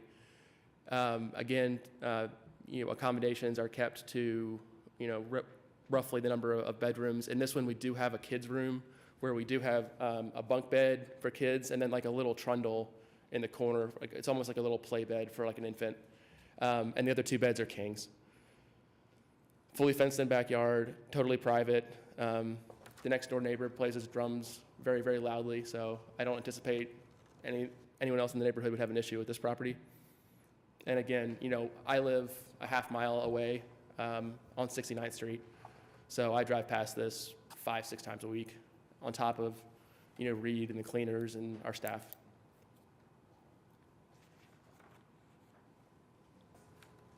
Any questions from the board? Okay, I don't have anybody signed up on this one. If anybody in the audience wants to address us? I think we're ready for a motion then.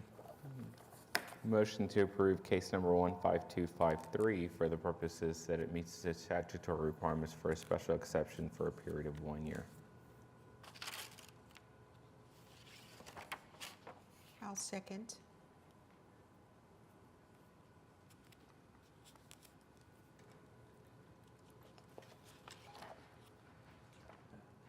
you're approved. Thank you, sir. Item number 29, case number 1525, application for special exception for Kevin Mears for home sharing at 1444 Northwest 42nd Street. Yes, I'm Kevin Mears, 2608 Northwest 69th Street. Similar to the last one, this is a 3-bedroom, 2-bath property with and I don't know if you can quite see it in the picture, but the driveway actually goes underneath that portico and goes all the way back. So you can fit, parking is not an issue for the number of guests that we allow. And similar to the last one, if somebody were to be parking on the street, that would be indicative of a violation of house rules. 3-bedroom, 2-bath, fully fenced in, little backyard. All beds and bedrooms, to your point, ma'am. Again, no common sleeping areas or anything like that. You won't find that in any of our properties. No garage on this one, so it would be all driveway parking, but we did have the driveway recently redone to accommodate, and so you wouldn't have multiple people packing up on each other and then being forced to park in the street. So we tried to make accommodations for our guests. Because similar to 33rd Street, as you know, this side of Western, or this side of Classen on 42nd can get a little crowded in the street.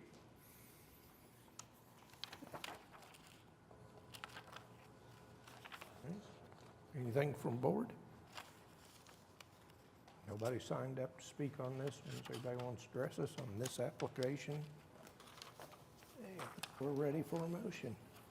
Motion to approve case number 15254 for the purposes that it meets the statutory requirements for a special exception for a period of 1 year.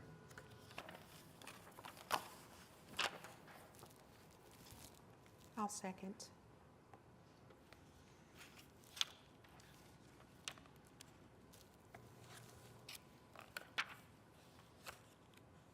Okay, you're approved. Thank you all so much. Thank you. Item number 30, case number 15255, an application for special exception for Kevin Mears for home sharing at 1216 Northwest 53rd Street.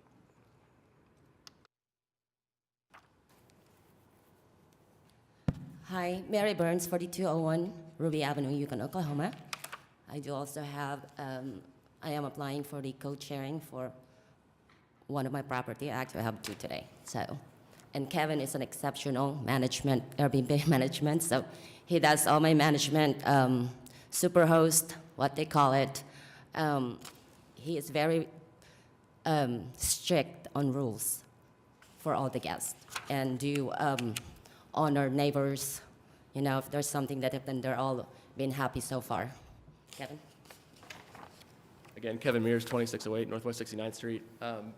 Same story as the other ones. This is one that I co-host for Jenny. It's in Brookhaven as well, but it's probably 12 houses away at the other end of the cul-de-sac, so it's not right on top of the other one by any means. We limit the number of guests to the number of beds. The exact same thing, same rules, same quiet hours, same community response, have the neighbors' emails, cell phones, text message. Again, we're anti-party to the extreme. We've had one in the last 5 years, and it was shut down in less than 25 minutes. And that was at a larger house on 8th Street, those modern homes. So those kind of invite parties, and we've only had one, and we took care of it immediately. So to Jenny's point, I wouldn't expect that. I wouldn't expect this to interfere with the vibe of the Brookhaven neighborhood, similar to the way that I wouldn't feel like the last one would interfere with the vibe of that neighborhood. And again, no street parking. Questions from the board?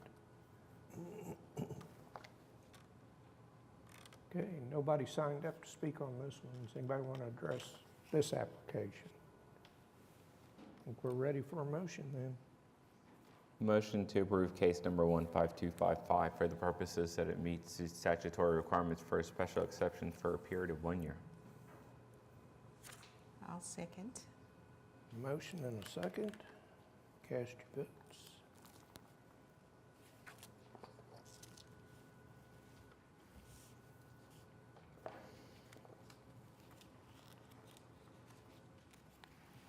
You're approved.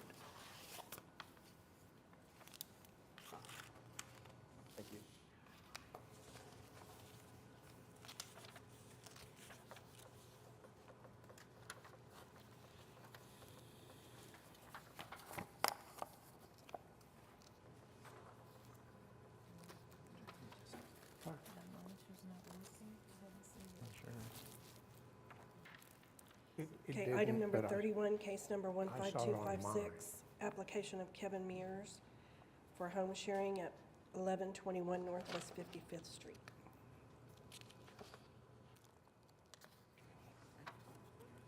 Mary Burns again, 42 on Ruby Avenue. This is actually my second home sharing properties. And of course, you know, Kevin Mears is the one that's going manage it. I do exceptional renovation of my houses for a future resale, and that should help the value of the homes in that neighborhood. Again, Kevin Mears, 2608 Northwest 69th. This one is also in Brookhaven, but it's the northern entrance. So there's almost like two separate neighborhoods. They're not connected in any way if you've driven down Western. So this is the one closest to Class and Curve versus the one closest to the highway. Again, to Jenny's point, she does a great job with renovations. I mean, every house that she touches improves the neighborhood. Parking is adequate. We don't try to put people in houses. Same kind of story. Fully fenced in yard, and we have communication with the neighbors as well. So I don't envision there being any issues. And again, we constantly, I mean, you probably don't even realize that we have a dedicated trash team that takes the trash cans down to the curb and pulls them back up to the street. We've got a guy that goes around weekly and picks up dog poop in the yards. We've got all our cleaners. We've got our maintenance staff. So we probably put 20 eyes on a property a week. And again, you know, we only pick areas that we know where this will be appropriate to the neighborhood and also appropriate to the quality that a guest would expect. So I don't envision that there being any issues with this property.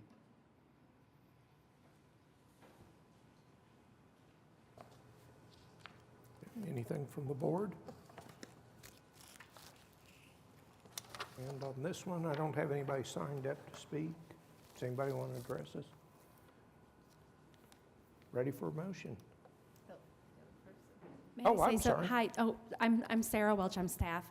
I just wanted to ask that if you could just please continue voting on PrimeGov so we could capture your vote, but if you could do a voice vote, that'd be appreciated. It's not displaying on this screen. I get it on this screen.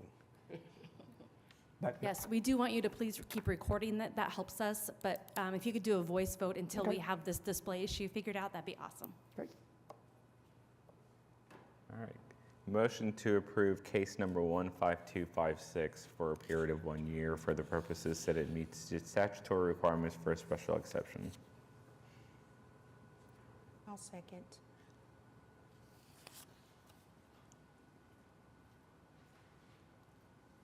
Okay, Voorhees, how do you vote? yes, Asbury, Oh, it's lit up, not showing? Yes. Noble, Aye. Sita, Aye. Udi, aye. all approved. Yeah, you're approved. Thank you. Thank you so much.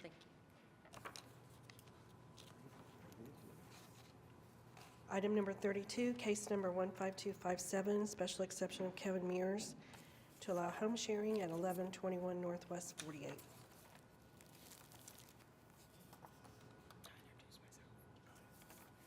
Hi, I'm Melissa Munch, and I have a future OKC golf star that's going to be, calling OKC his home in August of 2023. I'm super excited. As a single mom living in Austin, Texas, I purchased this home that you see there when we went on a college visit, and I took a wrong turn, and I just bought it. And I would love to stay there when he's attending school, and when he's not there, I would love, to continue to have it be as a home share. And Kevin is absolutely amazing. The reviews that I get, I'm at out of 5 stars, I'm like a 4.995. So he just takes care of this property meticulously. I have it landscaped every week. I have it treated for pests and bugs and things like that. It's just, I love this house. I'm never going to sell it, but I would love to continue to have it used as a home share when I'm not occupying it. Have you been renting it as a home share? I'm sorry? Have you been renting it as a home share? I've been staying in it when it hasn't been occupied. Have you been renting it as a home share? I'm sorry. Kevin Mears, 2608 Northwest 69th Street. Again, so we have multiple clients that have properties they bring to us, and this was one that fell through the cracks. We thought we had a permit in place. Normally I come in and do like a carpet bomb of permits. This one, we did not have one. We realized we didn't have one. She flew up from Austin despite the cancellations from Southwest with the ice storm. We take this very seriously, and we're standing in front of you today to say that we are sorry we didn't have one. Once we realized that, we blocked the schedule, so it's frozen right now. Okay. And then pending the results of, this hearing and the subsequent city license, we would continue to rent this property out in that manner. Is this a fairly new home? Because it looks different than the house next door to it. Yes. Okay, I just noticed that. It looks very different. It's very unique. It's an Omar Khalil house. They all kind of look like that. Yeah. Oh, okay. And I also noticed that the address 1121 is exactly the same as 1121 Northwest 55th, and this is 1121 Northwest 48th Street. Yes, those neighborhoods are actually not connected. Okay, that's what I was going to ask. Yes, ma'am. So 55th Street is that little turnaround off of Western. It's basically a giant cul-de-sac that goes behind Class and Curve and the Class and Curve Shopping Center. So there's no way to access. And then you have to go all the way down, down Western, south, to get to this one, and then to turn off by the coffee shop. Okay, because we try to watch that we don't get too much saturation in areas. Yeah. Okay, so thank you very much for. We try to be very cognizant of that. Okay, thank you. Okay. Anything else from the board? I just want to commend Mr. Mears. I think that the comments that we heard are evidence that obviously you're doing a good job. I do want to point out we had one application earlier where there was a protest letter. I'm not sure if you're aware of it. I think it was Elmwood. I think it's probably worth reaching out to the resident and just making sure she knows just how above and beyond that you're going with your operation. I think that'd go a long way as far as her feeling some comfort. But other than that, I think your operation is, from what I can tell, it's amazing.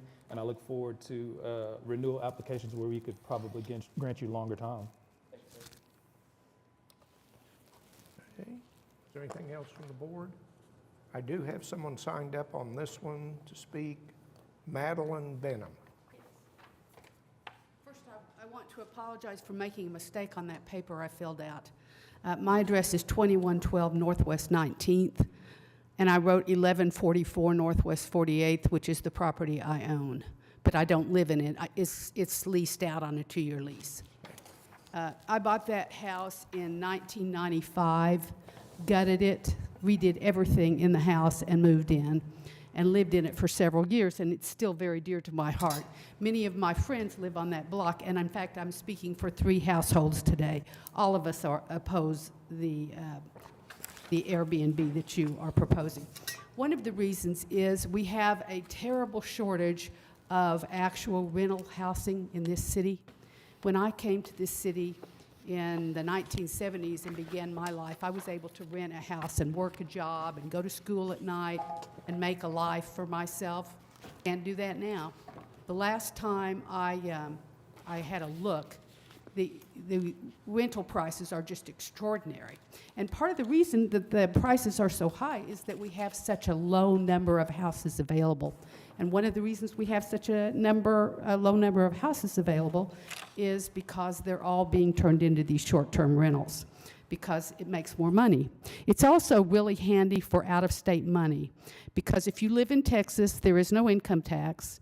Their property tax is 12 times what ours is, so it's really handy to just buy a house in Oklahoma where you don't have to be bothered with high property taxes, and of course you don't have to pay any income tax on it. So it's great for the moneyed people in Texas. It's not so great for the people in Oklahoma who are simply working at restaurants on Western, trying to walk to work. This house, 1121 Northwest 48th, is between, it's very close to Western. The other end of it is Military. Military is the only street in between Classen and Western. We have a terrible traffic problem on that street. I have seen life-threatening wrecks because my property is at the end of the block. I'm the one who actually sees the wrecks happen. It is a very crowded area, and it is increasingly filled with these short-term rentals, many of them illegal.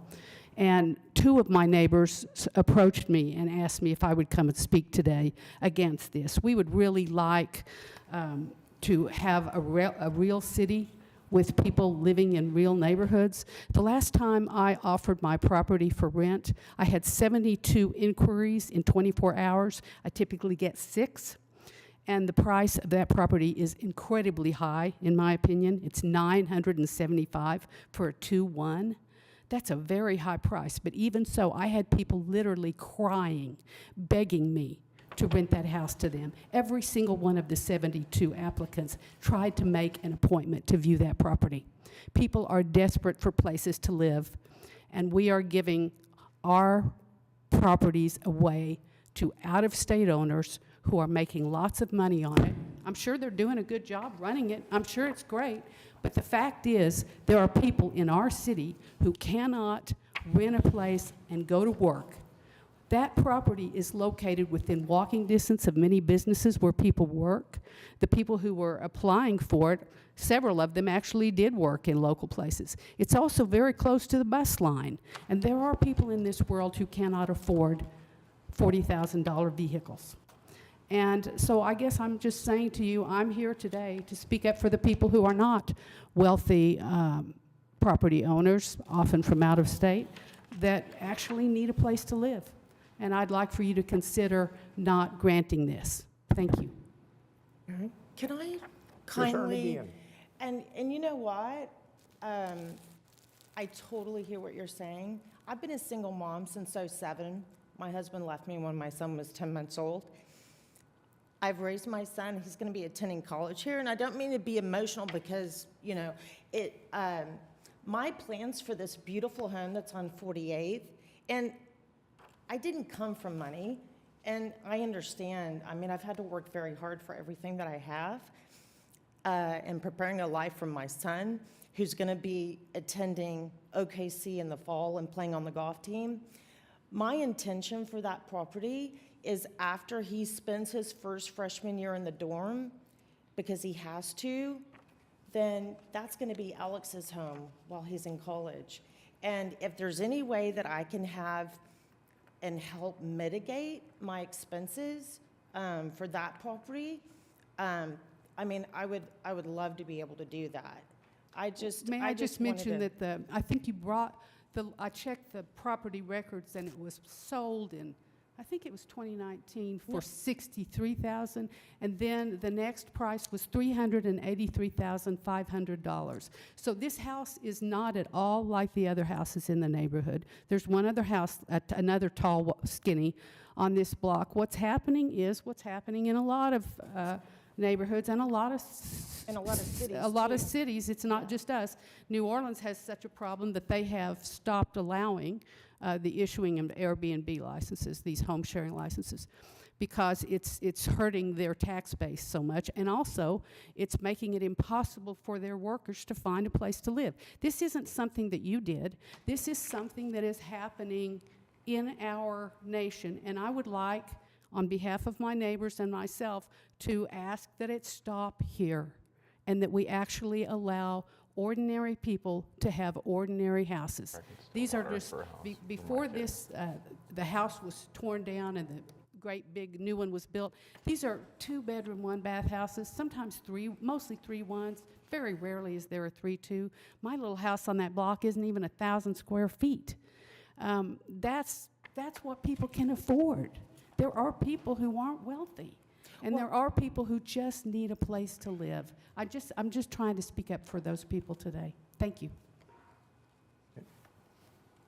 Anything else? You know, when I did purchase the property at 385, and the rental numbers won't work on the history of the rental for a long-term rental in that area. I would consider that. I really would. But it is, you know, I even have the signed letter from Coach Crabtree for Alex's signing day. And I would, you know, hope and pray that perhaps I could get 1 year until he's a sophomore in college, and then we'll look at it from that point if he wants to continue attending OKC. But I do appreciate your opinion because it matters, and I want you to know that it matters. If I had bought it for $67,000, it would be a different deal. So it's my hope, and I will be staying there when I come to visit, and I did get licensed in Oklahoma. I'm in the mortgage business. I do tend on being here more, even when he's in college and working here in the city. So. I would say one thing real quickly on this. I do appreciate your point that street, all those streets from 50th down to probably 46 are death traps. They are. And then once they put Stella Nova there and you get the people pulling out of Stella Nova, it's horrible. I understand that. The one point that I would say, though, is a lot of that traffic is due to the way those older homes were built, where it was a single-car driveway, and people converted the driveways, and so all those people, including your neighbors, are parking in the street. Whereas in this house, although it may not fit the character of the neighborhood when it was built, you do have 2 garage parking spots as well as, ample room in the driveway. So, to the council, I would say I don't think this is contributing to that particular issue. The issue of, inequality, or the issue of, not having enough rental properties, I don't know if that's for dispute in this venue. But from the Airbnb short-term rental standpoint, I don't see this, and I take it personally with all the properties that I represent, I don't see this bringing down the quality or interfering with that neighborhood. And if you ever do have a problem with that, I'd be happy to exchange numbers with you, and you could always call me. May I speak? Come on back up, please. I don't think these expensive B&Bs do anything to damage the property value of the neighborhoods. I'm sure my property is worth more. It's just that I'm not the only one that matters. There are people like my brother who just works at a gas station. That's what he does. That's how his life turned out. That's not how my life turned out. I went to college. I worked in IT. I owned 8 properties, all long-term rentals, which I sold for the most part. I only have a couple left because I wanted to retire, and I knew that I couldn't keep taking care of it. We're too old. But I have to speak up about this. If I never speak up, nothing ever happens, and no one ever speaks up for these poor people. They're not very important. And to tell you the truth, they can't come to meetings like this. They're all at work. They're all at work. That's what I have to say. Thank you. Anything else from the board? Yeah, I just want to make a couple quick comments before we vote.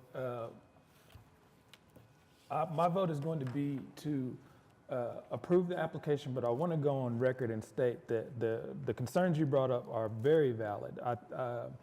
I wish we had more citizens in the city just like you. There's a whole group of people, a whole population that for the reasons you mentioned, they're not afforded the opportunity to come here and voice their concerns. And I'm grateful to see that there are people who are cognizant of that and that care about that. I think that you touched on very valid points regarding some of the economic impact that comes along with a system that is completely driven by capitalism. This is great. This is the greatest country in the world. I believe that. I do think that there's some things that we need to think about addressing, and I like to hear that you're thinking along those lines.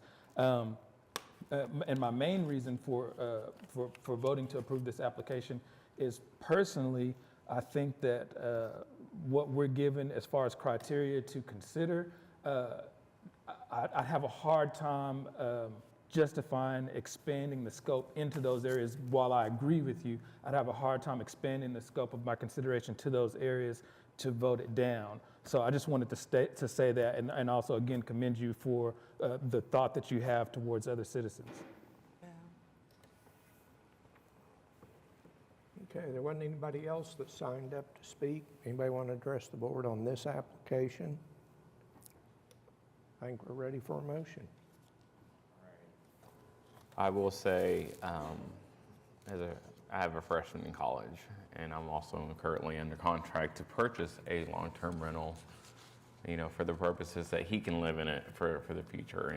But I'm very mindful of your concerns about the short-term rentals too, as I didn't realize how many applications are being approved until I actually sat on this board.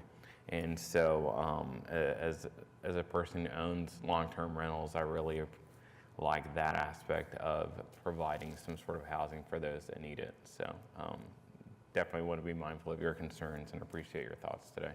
So so with that, I'll move to approve case number 15257 for a period of 1 year for the purposes that it meets the statutory requirements for a special exception.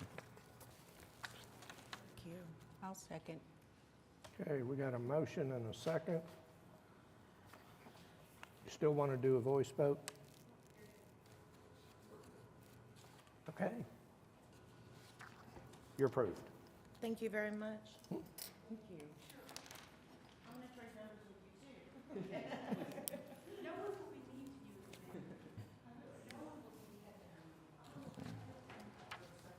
Item number 33, case number 15258, an application for special exception for Donald and Andrea Donahue for home sharing at 837 Northwest 33rd. Hi, my name is Ryan Donahue. I am representing for my parents who couldn't be here because of weather. I live at 3616 North Indiana Avenue, and my parents purchased this home because I had a baby with my wife, and they wanted to be here, and my mom blocks it out more often than not, at least 2 weeks, sometimes 3 weeks of the month, and we were informed on our first guest of this process.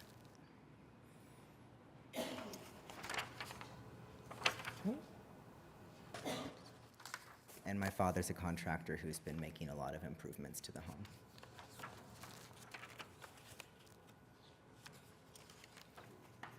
Questions, comments from the board?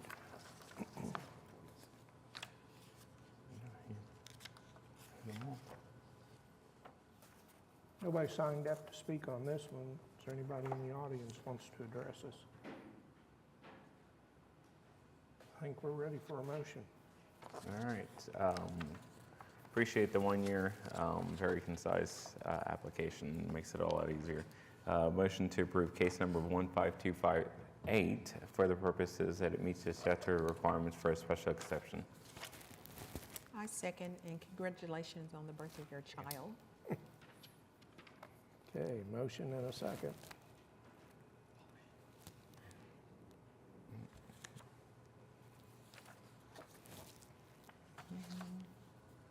You're approved.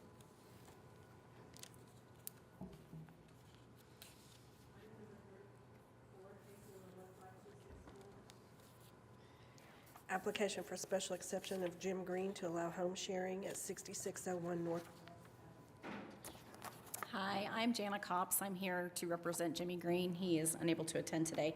I am his property manager, I'm a licensed assistant, so I kind of handle all of this for him. We are here to request a special exception for a home sharing for 3 of our separate properties. We have the next 3 cases in line. The first one being 6601 North Ross Avenue.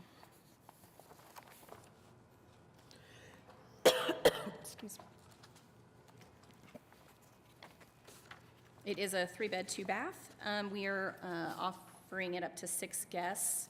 It does have a 3-car max. 2 cars can fit in the driveway and 1 can fit in the street. We do have the quiet hours from it's 10 p.m. to 8 a.m. on that one.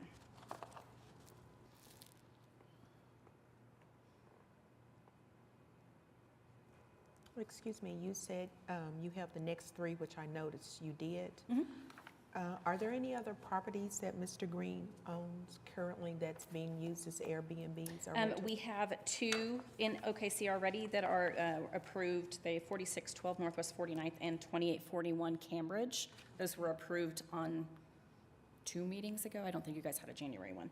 And then we have 1 in the Village, and we also have 1 in Edmond. I recall the name, that's why I was asking. Yes. Can you repeat the quiet time? I know the application here says 9 a.m. I think that's probably a typo. I'm sorry, what? The quiet time, what are the times again? Is it 10 p.m. or 9 p.m.? It's either 9 p.m. or 10 p.m. to 8 It says a.m. 9 a.m. on here. Oh, okay, yes, it's 9 So p.m. I think it's actually 10 p.m. per hour. Yeah, he's got lots of things scribbled out on here. So yes, it is 9 p.m. Okay, to 8 a.m. all right. His D should have been changed, but it is still a max of 3 cars. Okay. Okay, anything else from the board? I don't have anybody signed up on this one. Does anybody want to speak? I think we're ready for a motion. Motion to approve case number 15264 for a period of 1 year for the purposes that it meets the statutory requirements for a special exception with the correction that quiet time is 9 p.m. Is that correct?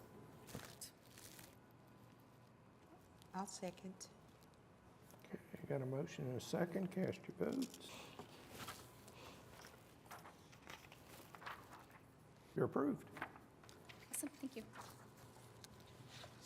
Item number 35, case number 15265, special exception for Jim Green to allow home sharing at 2744 Lancaster Lane. Jana Cops on here on behalf of Jimmy Green for a special exception for a home sharing for 2744 Lancaster Lane.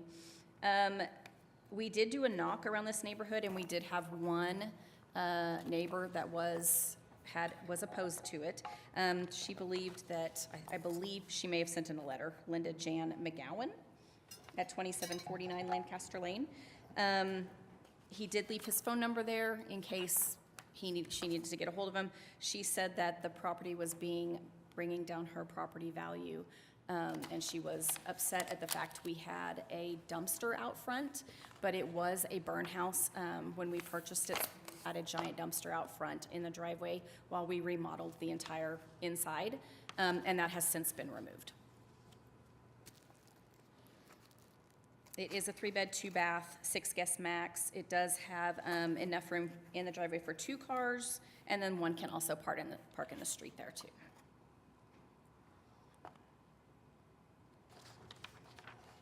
Quiet times are 8 a.m. to 9 p.m.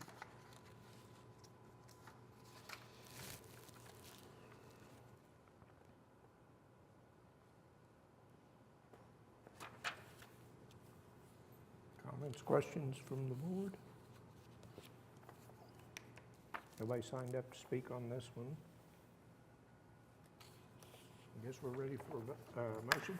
Okay. Motion to approve case number 15265 for a period of 1 year for the purposes that it meets the statutory requirements for a special exception. Second. Thank you. Okay, you're approved. Appreciate it.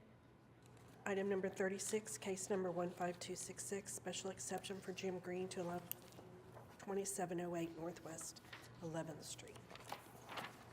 Jana Cops here on behalf of Jimmy Green for home sharing, a special exemption for 2708 Northwest 11th Street. This one is a 2-bed, 1-bath.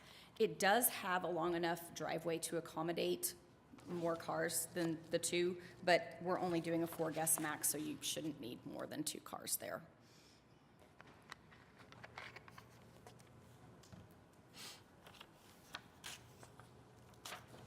Okay, anything from the board? I don't have anybody signed up to speak on this one. I think we can take a motion. Motion to approve case number 15266 for a period of 1 year for the purposes that it meets the statutory requirements for a special exception. Second. Got a motion and a second.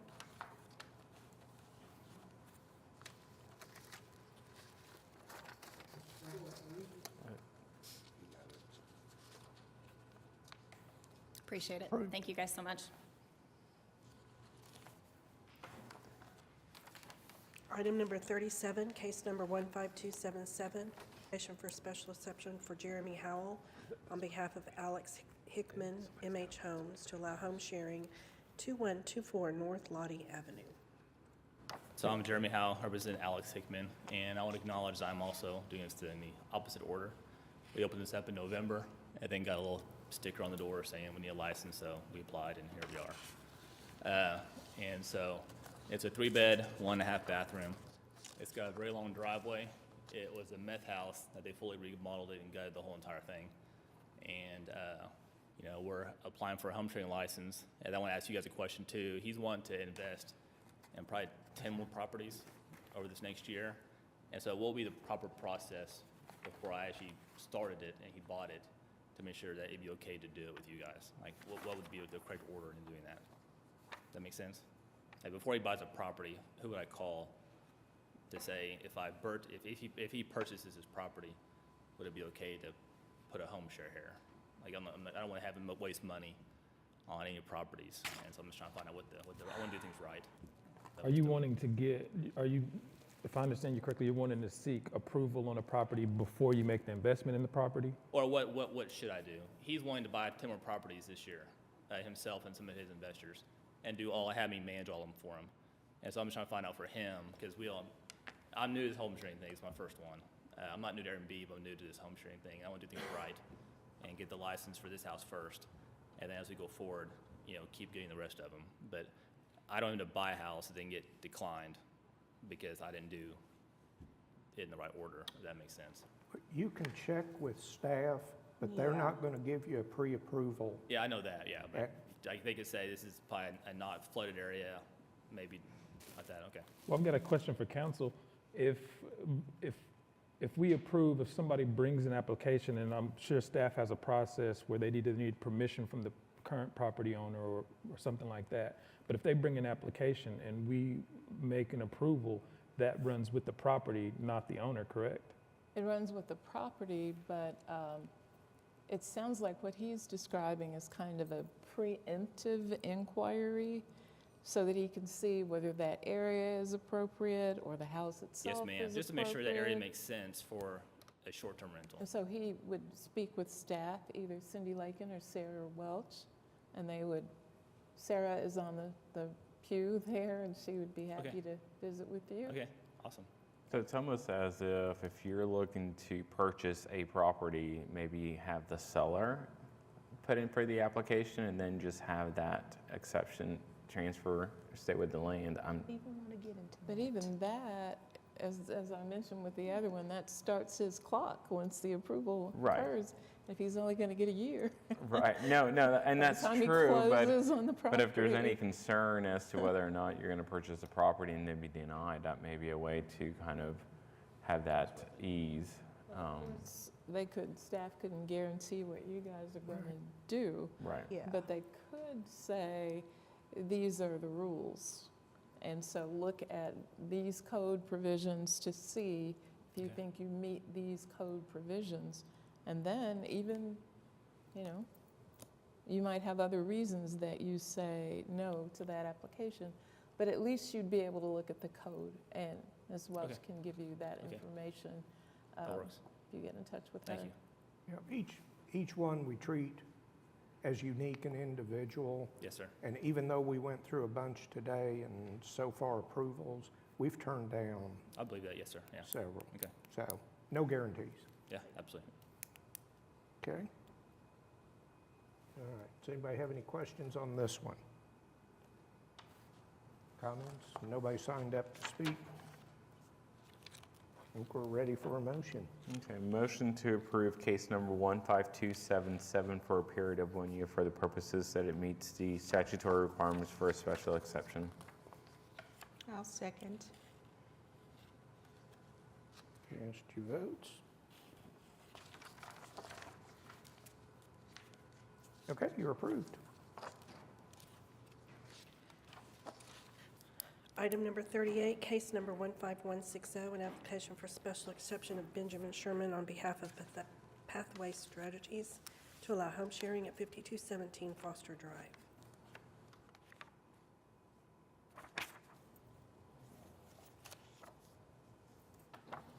Benjamin Sherman?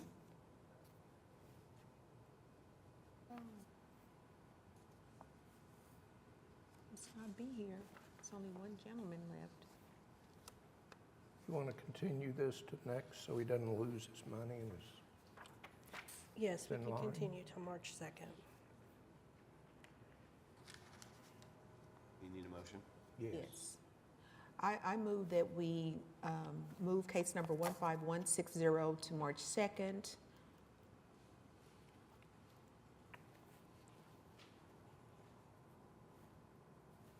Okay, cast your votes.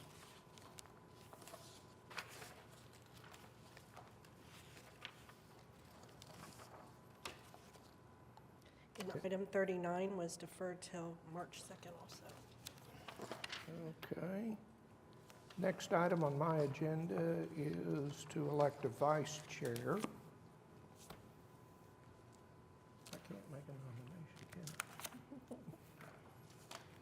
I? Not it. Should we do not We it? can get 3 votes and you're in. Kitty did such a wonderful job of covering for you. She was amazing. I don't mind doing it, but I'm definitely not volunteering. I'm just going to let you know for the record I am here, but I don't mind doing it. It's good, because you're going to be elected. You're planning on being here, so we're good. Do we need a motion for that? Do you need a motion? Yes, you do. All right, motion to have Kitty serve as vice chair to Mr. Voorhees. Second. Okay, did we get a second? Okay, cast your votes.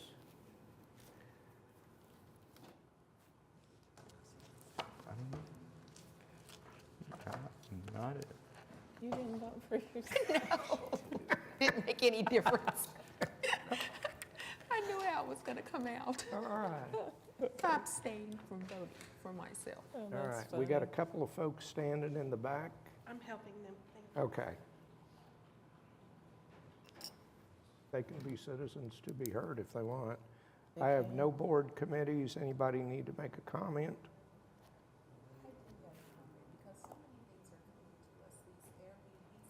Can we, you have your mic on? They need to do something about that.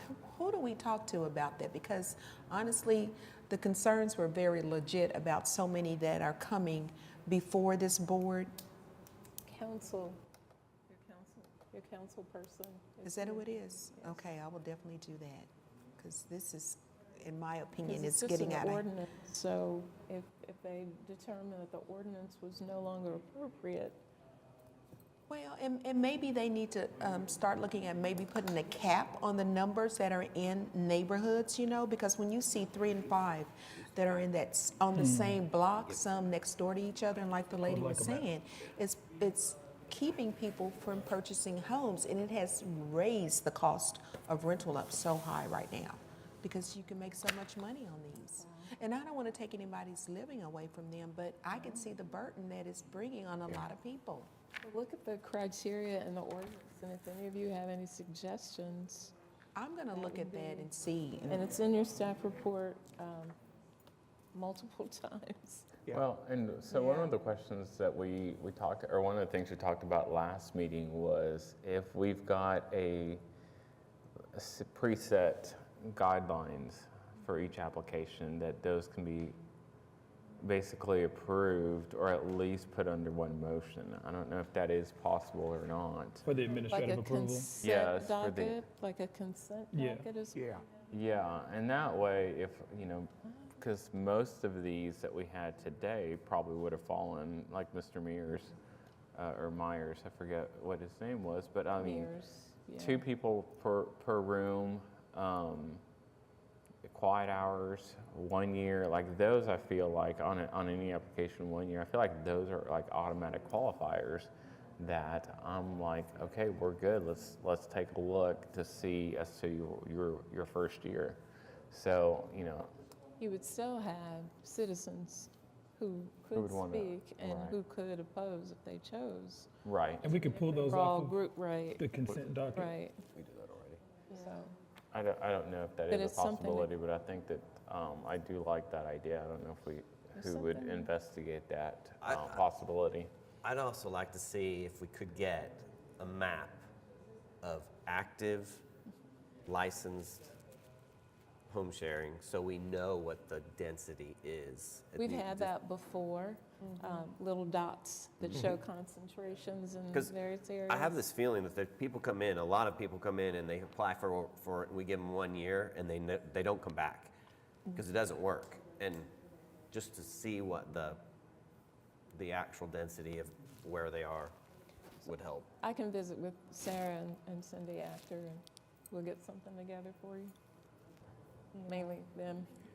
Yeah, I support that idea in general. I think that having a consent docket, the other thing that it does is it also gives us more time to focus on the cases where there are opposition, those that have a need for more time. And then, I don't know, maybe it's more conversation with staff, but I do think there's a market component to this where we see a lot of these, but some of these people are not going to make it. I mean, that's just the reality of it. There are going to be winners and there are going to be losers. And so the market will solve some of this. But I think there probably does need to be some meaningful conversation as far as like what that consent docket looks like, and then some other considerations that either staff or even city council considers. Well, Is it? okay. One of the biggest things that I hear people saying as well are, well, there's a house next door that's an Airbnb, but they're not coming for licensing, you know? And I know that's factual throughout the whole state, because when my daughter and them came, they stayed in one that was not listed. And I was like, really? You know, and it was very nice and everything, but I told her, I said, sweetie, it's not listed. But, you know, it's just one of those things that you can't control, but you can contain it if you came up with other That's things. a matter of enforcement. It is, Though, truly do we have enforcement. someone that will scour your VRBOs and your Airbnbs and correlate those listings with what we've got, with what's been approved? And I'm not sure if we've got somebody dedicated or to that position, or if that's something that needs to be created. We have a code enforcement division. And generally, they do code enforcement all across the city, but this one might need to be a new ordinance. We need to look into that and see if what we have now covers it or not. But I'll work with Sarah, and I'll work with, is my mic on? I'm telling everybody else, we'll work together, staff will work together to see what we can put together for next time.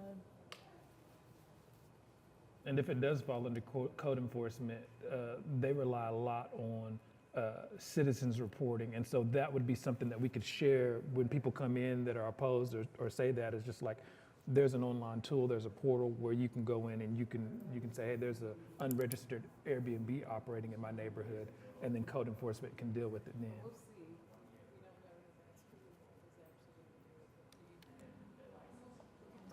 Yeah. Okay. Anything else? And she was saying that you're going to look into the code enforcement portion of. Okay, yes, I'll work with our attorney's office on all three of those things. Just to clarify the home sharing map that you're interested in, we had provided one of those for a little bit, but those were actually the home sharing. So those would have been, the special exceptions. So that was a map of what this board had approved. Are you asking for a map of of licenses? Or do you only care? I don't think that we're asking for a map of what's actually active. I think we're going to leave that to the enforcement division. Okay. I think that for us, for our purposes, it would be helpful to find out what licenses have been granted and where the applications are located. Okay. But I don't think that we have much guidance as far as coverage, though. The ordinance doesn't say up to 50% or up to 60%. So I think we're our hands are tied from that standpoint, but it would be nice if we got something from the city council or whoever to give us guidance on that. So just to be clear, to Sarah's point, we have two different types of home share options. The first one is if they meet the conditions, they don't have to come to the Board of Adjustment. They can just go get a license. This process is for those people who are not primary residents of the property, then they have to come here.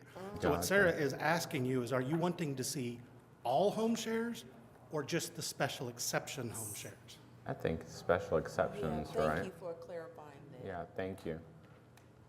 Yeah, the special, so that's why those people don't have. I can rent one bedroom in my house because I live there. I have a license, but I don't need a special exception.